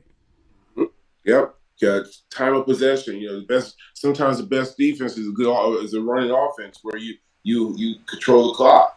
I'm not sure. With our offense, I could see us run, but then once we get that defense kind of coming down, coming in on us, and then over the top, because we got the over the top capability of all our receivers and with Kyle. So I can see that happening where we're just kind of going down the field. Next thing you know, we're at the 40-yard line, trying to go into your territory, and next thing you got over the top, and you got big plays there. So you're right. The whole demoralizer piece in terms of running on teams is an awesome feel for us as offensive linemen. I know we did that many times. Not just undefeated seasons, but my 4 years here, we love running the ball.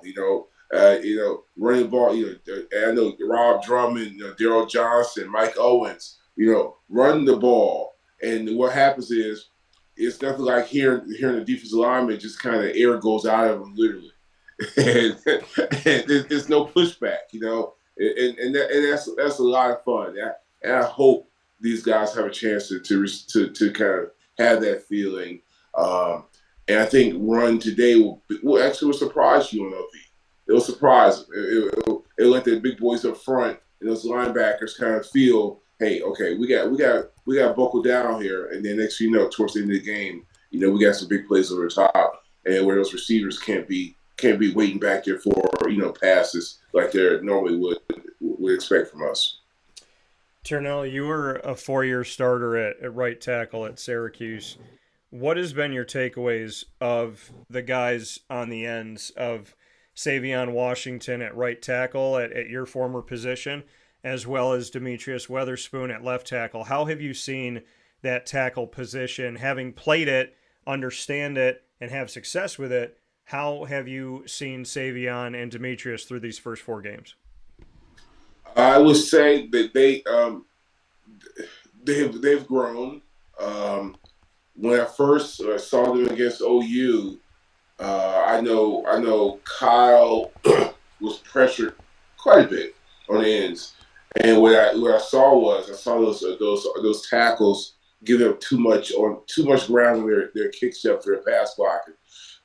they got pressed back into Kyle too much, and it wasn't a comfortable pocket for Kyle. Then we move on to the next game, Georgia Tech. We saw I saw more of a press on them in terms of pushing back, giving Kyle a little bit wider pocket for pass blocking. Run blocking. I mean, those guys, they're beasts. They really are. I mean, I don't think it's no one that they cannot run, block, push off the ball. I see very rarely now the line going backwards. It's usually the line going forward, 1 or 2 yards forward. That's why, that's why we need to get back to the running game, because we're getting momentum forward against these teams we're playing.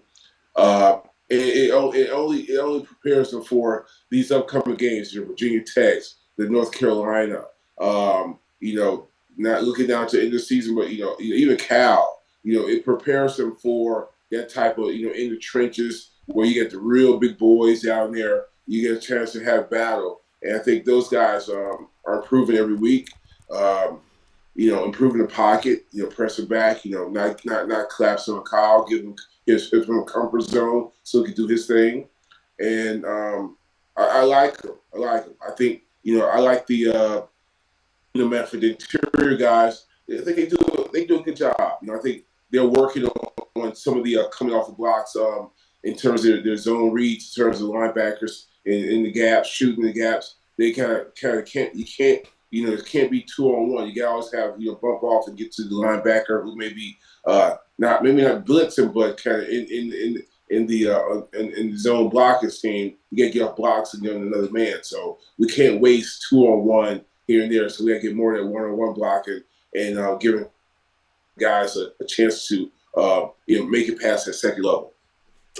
Yeah, and when we look at Syracuse and what they've done up to this point, I spoke with the offensive line coach Dale Williams, and I asked him about a week ago, what his thoughts were, and he said that they were, doing things, like pretty average, and didn't sound like anything was great, anything was wowing him, and he just kind of broke it all down. And I would suggest that anybody goes back and watches that on youtube.com/Wake Up Call DT. There's a Syracuse football playlist, and it's there with a bunch of conversations throughout the years, and just talking to me about how he wants to see things, and that he hasn't necessarily seen anybody be great, and so there's that room for improvement and whatnot. As we look at improvement and we look at where we can go from here, speaking on something that you and I talked about, and really from the beginning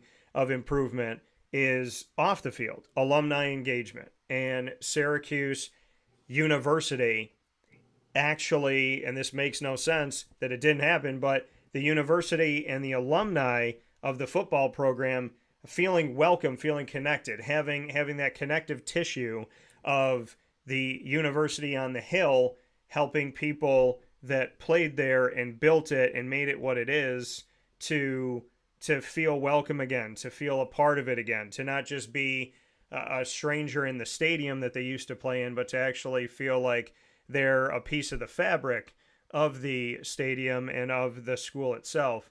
Alumni engagement's been extremely important to you. It's been extremely important to me.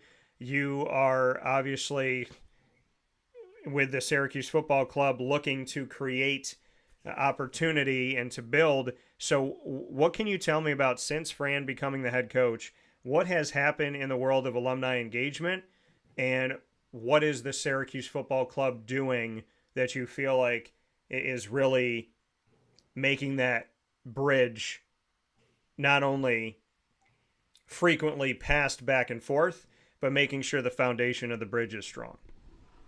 Well, since Coach Fran has gotten there, I would say that it has brought back a lot of guys who are curious, who were shunned by the previous coach at some point, and who felt some kind of way about being around the program. What we've done is the football club is really kind of reach out to guys. We've had cold calls, talking to guys who have not been communicated with in years, and they want to know, hey, what's up with Fran Brown? How is he? What do you think about him? And Fran has reached out to us, from the get-go, about how he wants alumni around. He in all his press conferences, he wants around. He wants us to practice. We're welcome. We're part of the family. He talks about after it wins. He said, no. He said, we're a part of that win. We won that. It's not just us as a coaching staff and team. He includes we, meaning alumni, as well, because he brings a history in as he talks to his team, to us as alumni, and he really embraces us. So from that, he has had multiple conversations with players individually. I think what was most impressive was a lot of guys we sent out a mass email earlier this year, and he did a Zoom call with Syracuse football alumni, and we had probably over 200 guys on a phone call or the Zoom call where he talked to us, and we got a chance to get to see where he's coming from and kind of a little introductory. Man, I can't tell you the response from that was crazy. Oh, that was great. I love hearing from him. Or I called him. Coach Fran gave me his number. I got a chance. I talked to him. I stopped by. He did this. It feels different when you get there. You don't have that feeling like, where can I go? Am I supposed to be here? And Coach Fran, of course, said hi to you. The coaches will say hi to you, welcome you over there. So that right there itself has allowed alumni to say, you know what? He's a consistent, genuine person, and I have not seen a reason yet to think that he's not true to his word. And so from that, we've had much growth. The football club is not we're a separate entity from the university, where we're a player run organization. We do not get funded by Syracuse University. We like to have kind of I'm kind of myself and other officers are ambassadors to the university to really kind of advocate for, make sure we have tickets or have guys come by, have the university come by to let us know what's happening with the program, things like that. And they do a good job of that. The relationship isn't perfect, but we are working on communication and improving that. And they have shown, I think Coach Fran has demanded that at the university to respect the alumni, because we put in, just because we're not there now, we put in the blood, sweat, and tears to the blue and orange over the years, and that should be respected of the alumni. You can't use us up and throw us away. You got guys like myself. I graduated almost 30 years ago. We got guys who are still involved, deeply involved, so very involved for 50 years on. And the cool part about it is that we have our time with each other, but we want to have this opportunity. What we're doing together is we want to have the same opportunities, same players who are there, they're going to graduate. We want them to have the same opportunities. Now, times have changed in regards to how that's going to look for these players today, but doesn't mean that if we're not working university that we can't work on a program together to help support them, to help give them vision about what happens after football, give them opportunities to have fellowship, with each other over the years, and coming back to Syracuse games, coming back to the camps that we all spent much time with, where we had many different memories. I was out to dinner last night with some guys, and we're talking about campus, we're talking about the summer jobs we were working with, we're talking about all those things, and it's just like yesterday. So that right there is what we hope to do. We hope to have more of those opportunities. I, as a president of the football club, has really tried to. We've increased membership. The membership has increased where guys who haven't been around for a while are in. They're coming back in. They want to be involved. I've increased communication where guys know what's happening. What's happening in Vegas. What's happening in North Carolina. We just had a Syracuse Football Club reunion weekend for the Georgia Tech game. Give out our Zunic Award winner award that weekend, and guys who hadn't seen back in years came back. And the survey that we put out, the results is they love it. They enjoy it. They think he's doing a good thing. The communication's good, and they're getting, they having a feel good about Syracuse Orange now, yeah. which is what some of the guys did not have over the past few years. And it's nothing but fun, nothing but seeing smiles on faces. It's nothing but having these guys get back and have that memory of being here. And Coach Fran embraced it totally. Him and his coaching staff, really good guys to be around. Yeah, and like you said, as a president of the Syracuse Football Club, I mean, what you're trying to do to just increase the membership and to tell people like, hey, give it a shot. Come back, see what it feels like, see what the atmosphere is like. Becoming the president of the Syracuse Football Club, how did that all come about for you, Turnell? That this opportunity was here, and what are your thoughts of being the leader of this movement of trying to bring everybody back together? Well, past few years I've been ever since I moved back to New York after COVID kind of lit up. I got the opportunity to really get back to university more. I love Syracuse. I love my time in Syracuse. I just made some of the best friends in the whole world, lifelong friends. Met my wife in Syracuse, and we all, so there I got a chance to get back, tailgates, whatnot, being involved, doing some things for just guys, a few tailgates and being involved in golf outings and things like that. And so, I had a couple of board members, kind of come to me and say, hey, listen, our current board members had basically got to the end of their stint. Our board officers, president, vice president, got to the end of their stint where they've been doing actually a couple of years. As a president, you have 2 year stint. And, at that point, you nominate for a new, in the board, in our bylaws, you nominate for a new president or vice president or new officers. And some of the guys, Keenan Hill,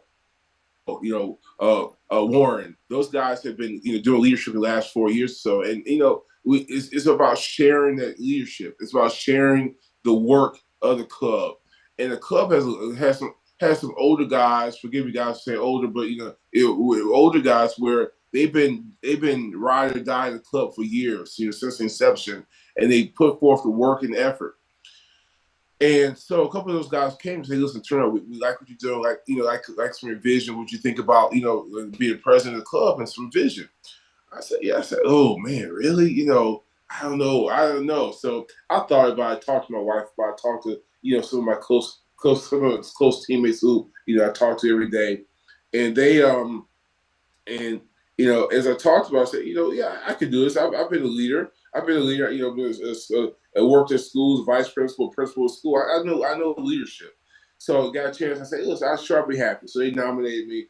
And so going into it, it's something where I wanted to make sure that my goal for the football club is for it to continue after we are gone. It could thrive. It could continue to facilitate the opportunities we're doing now for our teammates 20, 30 years down the road, so it could thrive. My first objective was to increase membership. Second was to get some of these younger players involved, meaning, I'm class of 1990. We wanted to get some of those guys in the 2000 class, 2000, 2004, 2017. All these newer guys, get them involved. Get them involved as on the board. Get them involved in terms of the activities we're doing. And get them back into the folds of Syracuse football, where we could continue make sure that our legacy of Syracuse Football Club continues on after the old timers who started off, and we're who run it now, and then kind of moving forward that they can continue the vision for Syracuse Football Club, where our current players have opportunity to have the same opportunities that we have. So things are going well. Like I said, membership has increased. The guys are really enjoying what we're doing. My vision is I got a couple things in the first year that we're still trying to iron out. Really trying to do regional leadership where guys across the country in 4 or 5 different regions can with the support of the club, they can offer opportunities for either a watch party or get together for guys who live in those different areas. Get your California, Florida, Massachusetts, Connecticut area, New York, New Jersey area, Washington, D.C., Maryland. So we're trying to kind of put some extension to the club where guys in those areas still have each other, and we can help facilitate that in those different regions, especially when we're traveling across country to Vegas today, California, NC State. We're trying to get guys who can be leaders and help us facilitate that.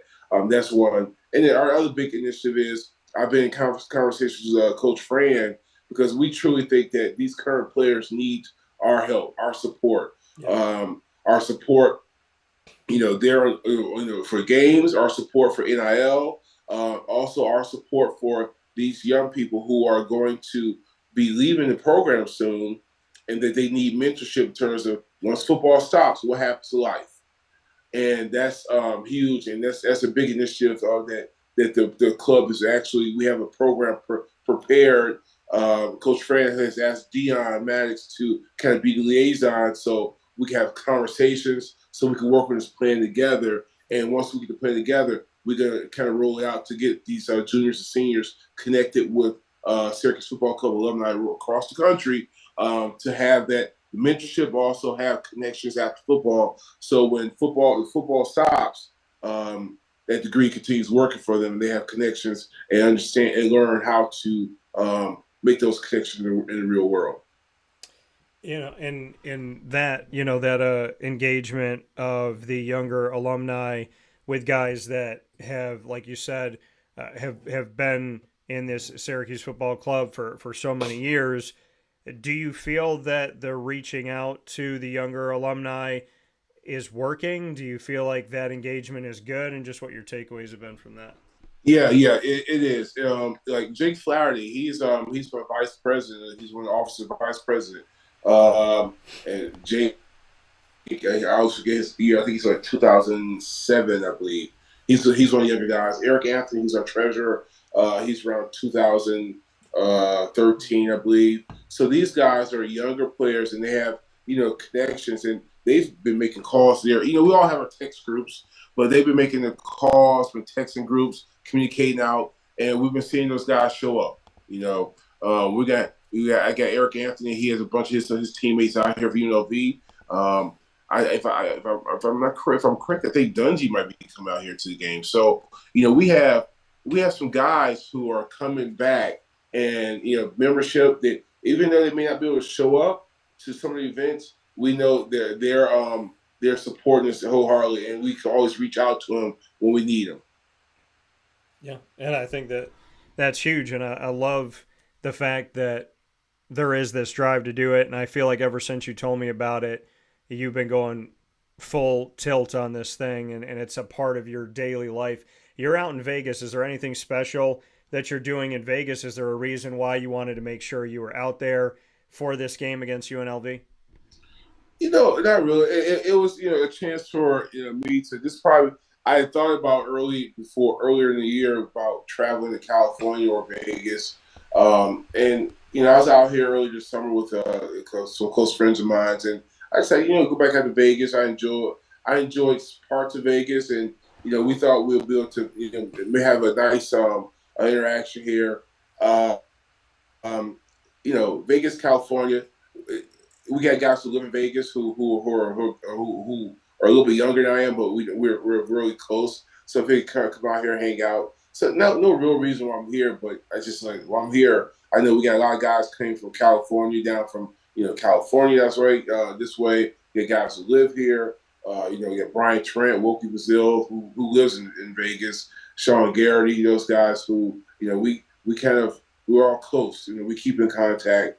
So I wanted to make sure, people are, I tell you, alumni, well, what are we doing in Vegas? What are we doing in Vegas? Well, we try to get plans, but it's tough to create, those opportunities that we do at the university for home games out in different areas. And that's one of the reasons why we have regional captains kind of help facilitate that in these different areas, which we still have work to do.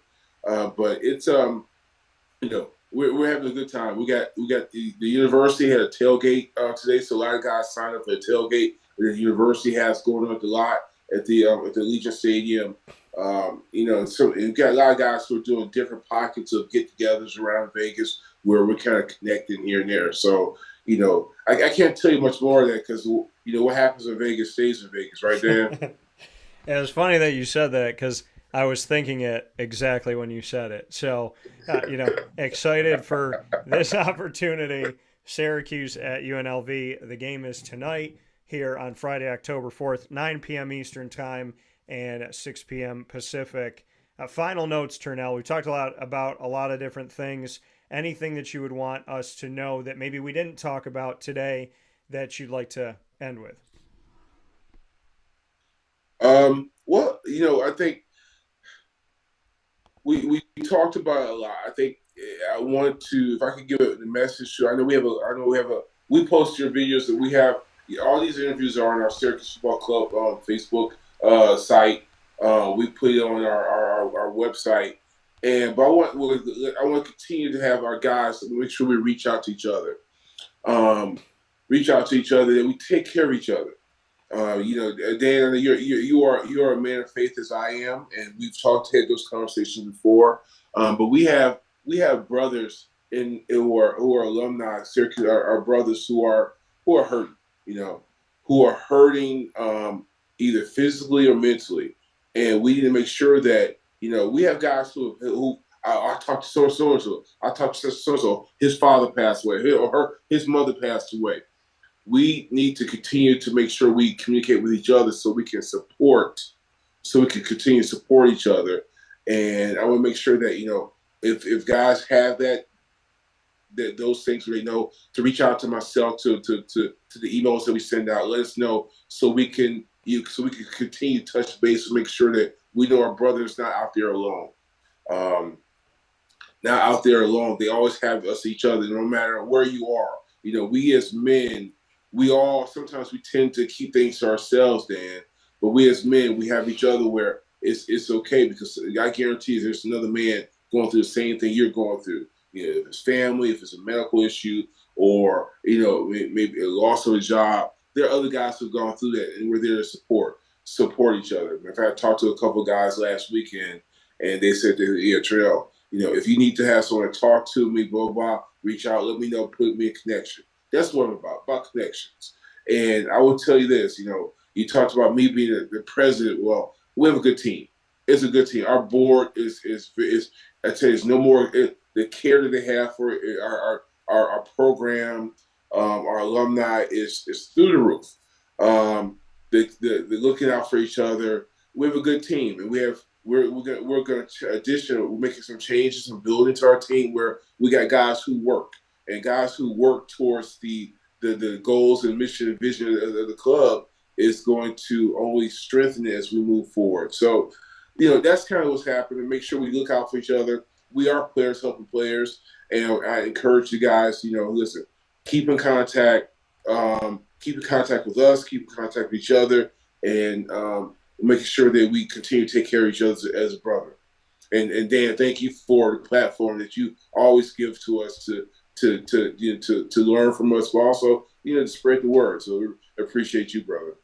Yeah, I mean, listen, I grew up. I mean, obviously, this is my home, and going to the games with my dad, going with my mom, and for me, the opportunity to become a broadcaster and to have God just guide me and guard me with all of this to get to where I am today, and to build relationships and build friendships with the people that, you look up to, you watch as a kid, you hear about, and to get to a point where you hear things like Corey Bowen down in Boca Raton, where he said, I want you to come to the alumni event. He's like, you're part of us. You're part of our family.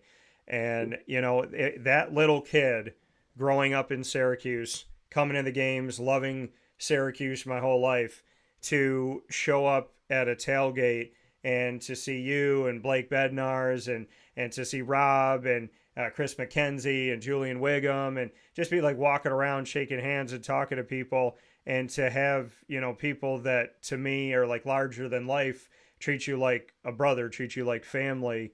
My thanks goes back to you, because I can ask for the door to be open. I can ask for you to be on the show. I can ask for y'all to be a part of it, but that doesn't happen unless you say yes. And looking back on all these years, I'm, my quest is to have as many as we possibly can come on the show and tell their story. And I've had guys say to me, I played a few snaps. I barely did anything. I'm not important. And I was like, Yeah, you are. Like, if you're a part of the family, you're a part of the family. There's no, but I don't look at people and say, well, I'm going to have this guy on because he had this many tackles, but I'm not going to have this guy on because he had less. You know, my mentality is if you played for Syracuse and, you know, you want to come on and you want to tell your story and you want to do good in this world and you want to help people and bring positivity, you're always welcome.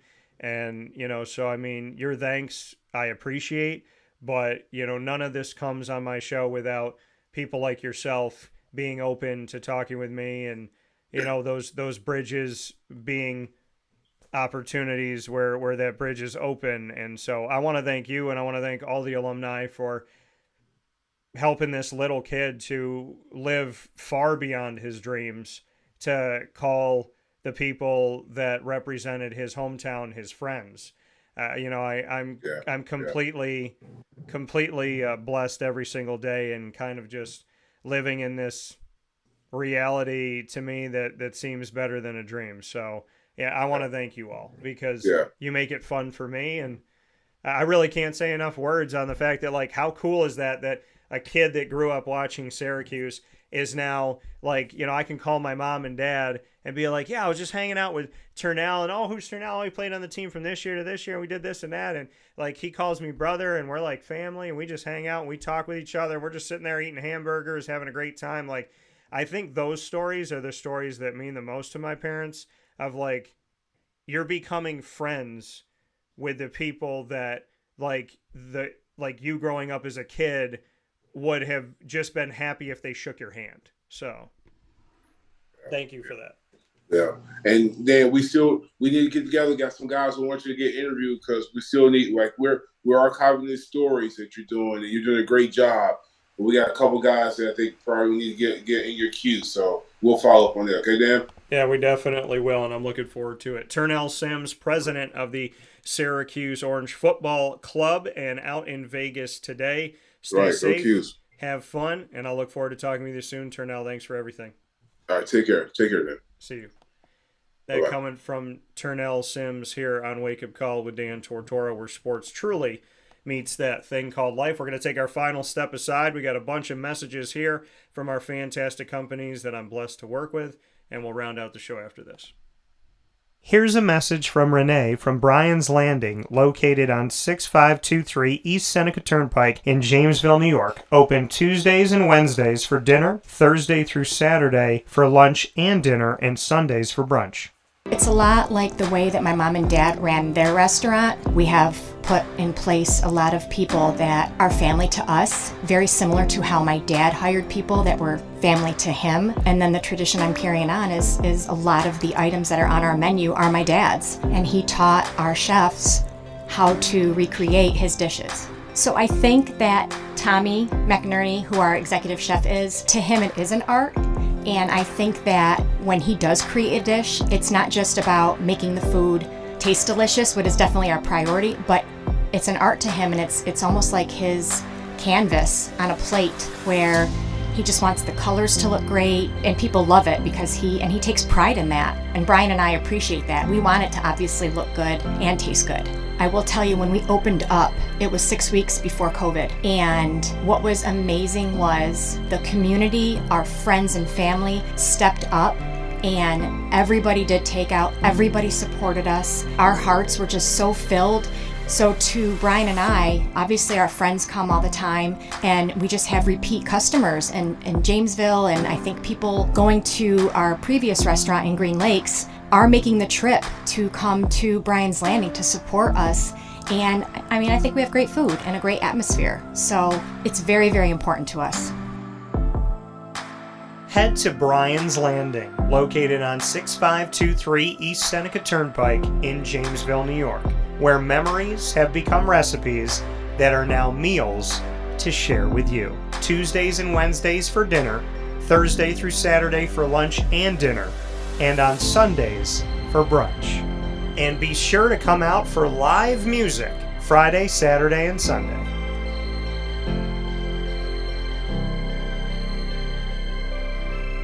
Here is a special message from Brian Bruno, owner of Servomation Refreshments Incorporated. I grew up in the family business, had the experience of working for a national food service company with thousands of employees. And as much as I enjoyed the experience I had, there's something about, owning my own company and being able to change the things I saw wrong with the industry firsthand, which is why I moved back to my hometown in Canastota, New York to launch Servomation. It was back in 2007. When we first started the business in 2007, really you didn't find any machines with credit card readers. There was a lack of variety in machines. You got stuck with basically whatever the vending company wanted to sell that day. There was a lot of inefficiencies in the business, and those were all things that we saw as opportunities, both from a customer level to improve and from an operating level to be more efficient.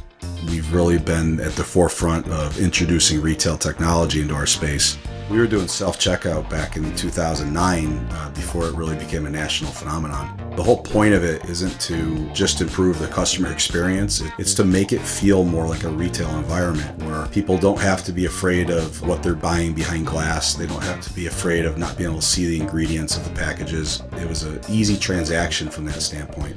If we were to reinvent something, we wanted to make sure what we were making looked and felt more like a deli and not like something that you would traditionally see in a vending machine. I was tired of hearing for years the customers say the wheel of death because the vending machine would circle around with the same tuna salad in it. What we wanted to do was it really changed the perception of that food. So allowing customers to touch it, allowing customers to feel the weight of it, allowing customers to see the freshness of it, and also the variety of it really helps them change the perception and ultimately the value of what we bring to them. The point of differentiation you have to make is either in value or the quality. And I think on both of those fronts, Servomation has really, in large part, changed that value system for employees. So they no longer have to worry about bringing their food from home or having to leave their desk during the day and rush out to get back in time for their break to end. We're bringing something that they can count on in their break room every day, and they know it's going to be there, they know it's going to be fresh, and they don't have to worry about it being sold out or something that they don't enjoy. We've also heavily invested in flavored water machines, so you can get a glass of water with a fresh piece of fruit in it, along with bean to cup coffee machines. So there's not a day that goes by we're not surprised when we get customers that call us and say, we didn't know you could do all this. We're really lucky to have a strong group of dedicated employees. Most of our employees have been with us since inception. They're family to us, and people like doing business with people they like and trust. And I think the same thing goes for employees. In a day and an age where there's a lot of corporations that just look at an employee as a number and don't get to know them, that's just not the way I was raised or how I like to do business. So we're a little old-fashioned. We like getting close to our employees. We like knowing how we can help them. We like knowing how we can improve their lives, adjust their schedules, whatever it may be to help improve their quality of life. And we think in the end that makes for a happier employee. We're fortunate enough to have really grown over the last several years, and from Pennsylvania to Massachusetts to Connecticut, we really do have a strong connection, even though we're not in the rooms every day with these employees. There's not one single employee that we feel like we don't know, and certainly we know they can call us at any time, and they're definitely treated as family to us. I wake up every single day really excited to surprise our customers in a good way. The one thing I can tell you is I think that every one of our employees and every one of our customers will continue to be at the forefront of every decision we make. Find out how Servomation can help you and your business by going to servomation.com.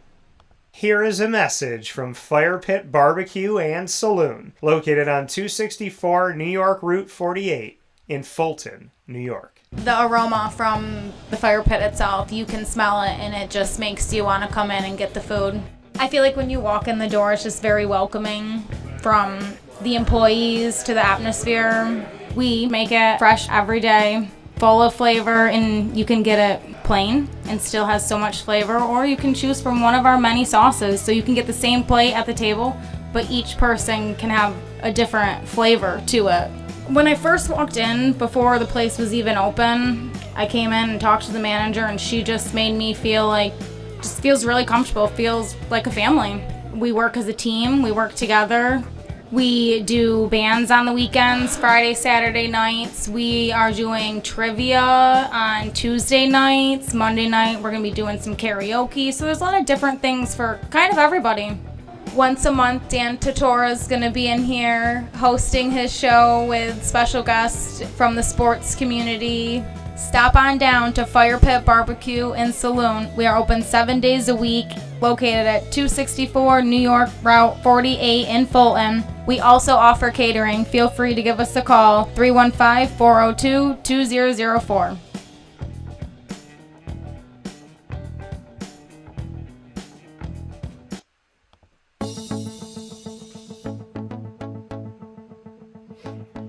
Avicoli's, located on the corner of Route 57 and Wetzel Road in Liverpool, New York, has been your trusted neighbor for decades. Located just steps from Liverpool High School, we're happy to have the Liverpool Warriors on-site, on-location broadcast at Avicoli's through Wake Up Call with Dan Tortora every single month, featuring student athletes, coaches, and administration throughout the year from Liverpool High School. Head out to Avicoli's today on the corner of Route 57 and Wetzel Road in Liverpool, New York. Open Tuesday through Sunday for lunch, dinner, and drinks. We'd love to see you out there. And of course, you can call them at 315-622-5100 for takeout, delivery, and catering. That's 315-622-5100. And also find them on myavicolis.com. That's myavicollis.com.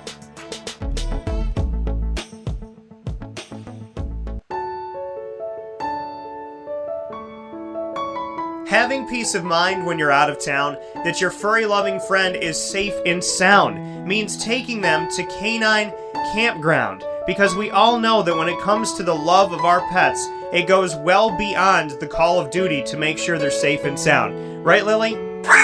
So take a ride to 242 Johnson Street in East Syracuse, New York, and see Canine Kampground and where your dog will be staying, in the classic cabin, the executive cabin, the grand cabin, or of course the luxury cabin, because if you know Lily, you know she loves luxury.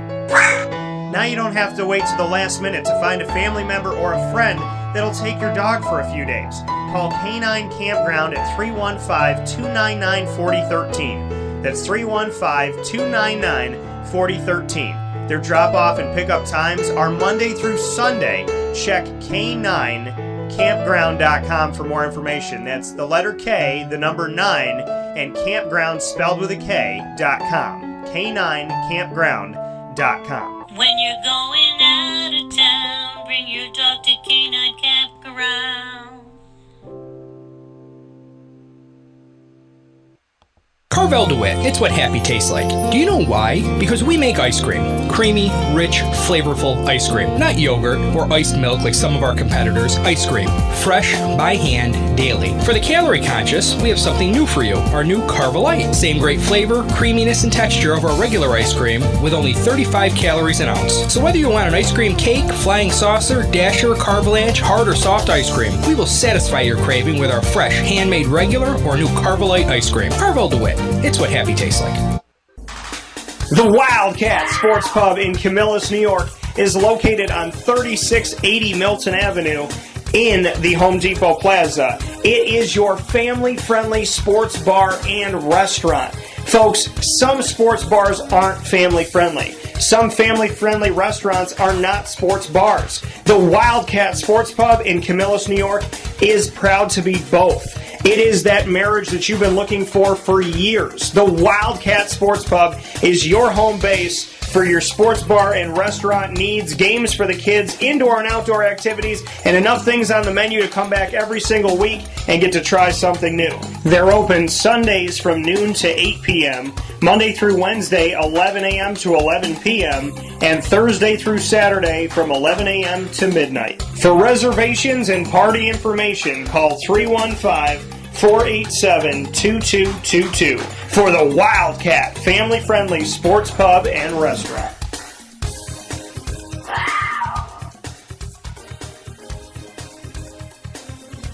GG Cards and Breaks. Like, comment, subscribe. GG Cards and Breaks, coming to you on 639 Delmar Place in Syracuse, New York, is your one-stop shop when it comes to sports cards, trading cards, sports card collectible cover cases, so sleeves to all, different size sleeves, different size top loaders, as well as one-touch cases, boxes to put your cards in, binders to put your cards in, the sheets for those binders.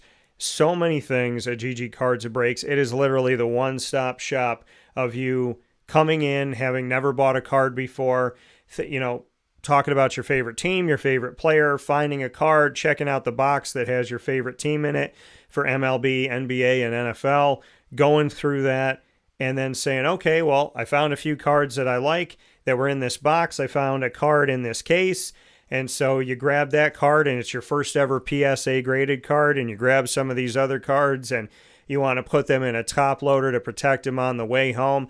So you go ahead and you put them in the top loaders, and then you buy a pack of cards and say, well, I'd love to take a chance and see what I could get in this and go home with something that I have some fun to open and just never know what I'm going to get until I open it. So there's, to me, when it comes to sports cards and trading cards, I've been collecting most of my life, and I just love it. It keeps, that big kid spirit. It keeps that kid spirit alive. It gives you something exciting to do. And, when you're opening a pack or a box, you never know what you're going to get. And, my mom, my grandmother, they would always take the pack, and they would say, I have to rub it before you open it. So they take it, they rub it for good luck, they'd hand it back to you. And my mom still does that to this day. So there's just these things that happen in the world of sports cards, and it brings people together, and it creates conversations and builds friendships. And through GG Cards and Breaks, I've started so many awesome friendships that would have never happened without them. So they're a community place. They're a wonderful company. They care. They work very diligently and very hard. They bring in great product. They constantly challenge themselves. So I can't say enough good things about GG Cards and Breaks. I'll continue to say them throughout our time here, and 639 Delmar Place in Syracuse, New York is the place to go. They're open Tuesday through Saturday from 10 to 6 and on Sundays from 10 to 5. With that being said, here on Wake Up Call with Dan Tortora, where sports meets life, I want to thank you for being a part of the show. YouTube.com and Facebook.com, both /WakeUpCallDT, and on WakeUpCallDT.podbean.com is where you go Monday through Friday from 9 a.m. to 11 a.m. Eastern Time.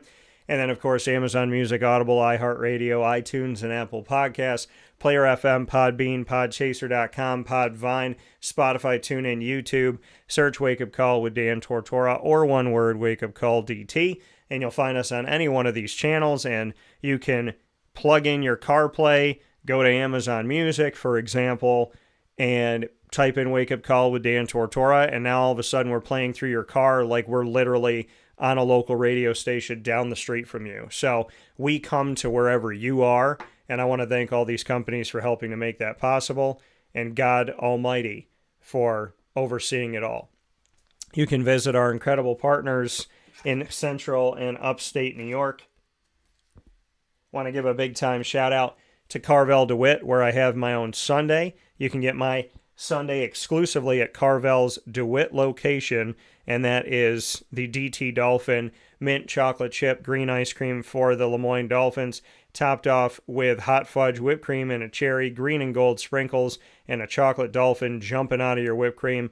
Go and get you some today. You can get my breakfast sandwich exclusively at Mother's Cupboard, and that is all you have to do to get to Mother's Cupboard is head over to 3709 James Street in Syracuse, New York. They're open 7 days a week from 6 a.m. to 1:30 p.m. And you can get the Cuse McMother. You'll see my picture when you come in, just like you will at Carvel. And the Cuse McMother, bacon, egg, and cheese inside of 2 pieces of French toast. Pick it up and eat it like a sandwich. Cut it up and have it with some syrup. 7 days a week. Servomation, reimagining, reinvigorating, and just recreating what it's like to have vending at your college, high school, university, place of business. And I can't thank them enough for just the awesome technology that I get really excited to learn more about. You can find out more by going to servomation.com. And if you have a school or a business or a rest stop or whatever that's needed, that is in need of vending, you can go ahead and go to servomation.com and find out more about them and how you can get involved with them. The Wildcat Sports Pub, Canine Camp, Dog Daycare, Pizza Man, Canine Kampground Dog Boarding, Mon Paz, the snack capital of the world on 201 7th North Street in Liverpool, New York, Chick-fil-A Cicero, GG Cards and Breaks, Avicoli's Fire Pit Barbecue and Saloon, our newest partner, and our choice on Wake Up Call for good eating barbecue. Great Lakes Honda City, Bryan's Landing, and of course we are the exclusive multimedia marketing partner of your Lemoyne College Dolphins, Bryan and Stratton College's Syracuse Bobcats, and the Binghamton University Bearcats. You can catch the Dolphins every Wednesday at 9 a.m. Eastern Time, and you can also catch Binghamton every Tuesday at 10 a.m. Eastern Time.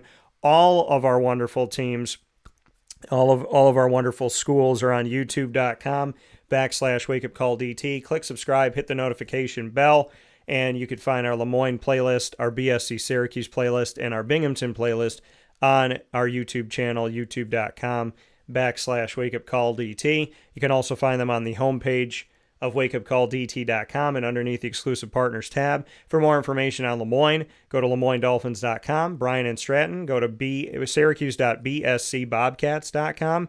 And for Binghamton, go to BUBearcats.com. Many thanks to all of you. Many thanks to Turnell Sims for joining me today, Syracuse Orange Football Club president and a proud alum and part of the undefeated 1987 Syracuse football team. The annoying moment of the week from Carvel DeWitt. Lead from Chick-fil-A Cicero, learn, evolve, ad-lib, and deliver. And the top dog of the week, Kyle McCord, and that coming to you from K9 Camp Dog Daycare and K9 Kampground Dog Boarding. Find us on Facebook at WakeUpCallDT, X at CallDT, Instagram at WakeUpCall_DT. Check out Tortora and Alfred's pregame show of Syracuse at UNLV. It's available on YouTube.com/WakeUpCallDT and on Facebook.com/WakeUpCallDT. Hoping the best for all your teams in the Major League Baseball postseason this weekend. Of course, the NFL, college football going on, and we have postseason baseball in the divisional series. So much love and respect to each and every single one of them. The Tigers going up against the Guardians, the Royals against the Yankees, the Mets against the Phillies, and the Padres against the Dodgers. And we'll be talking about plenty of things coming up very soon. Have a great day. God bless. No stress. Do your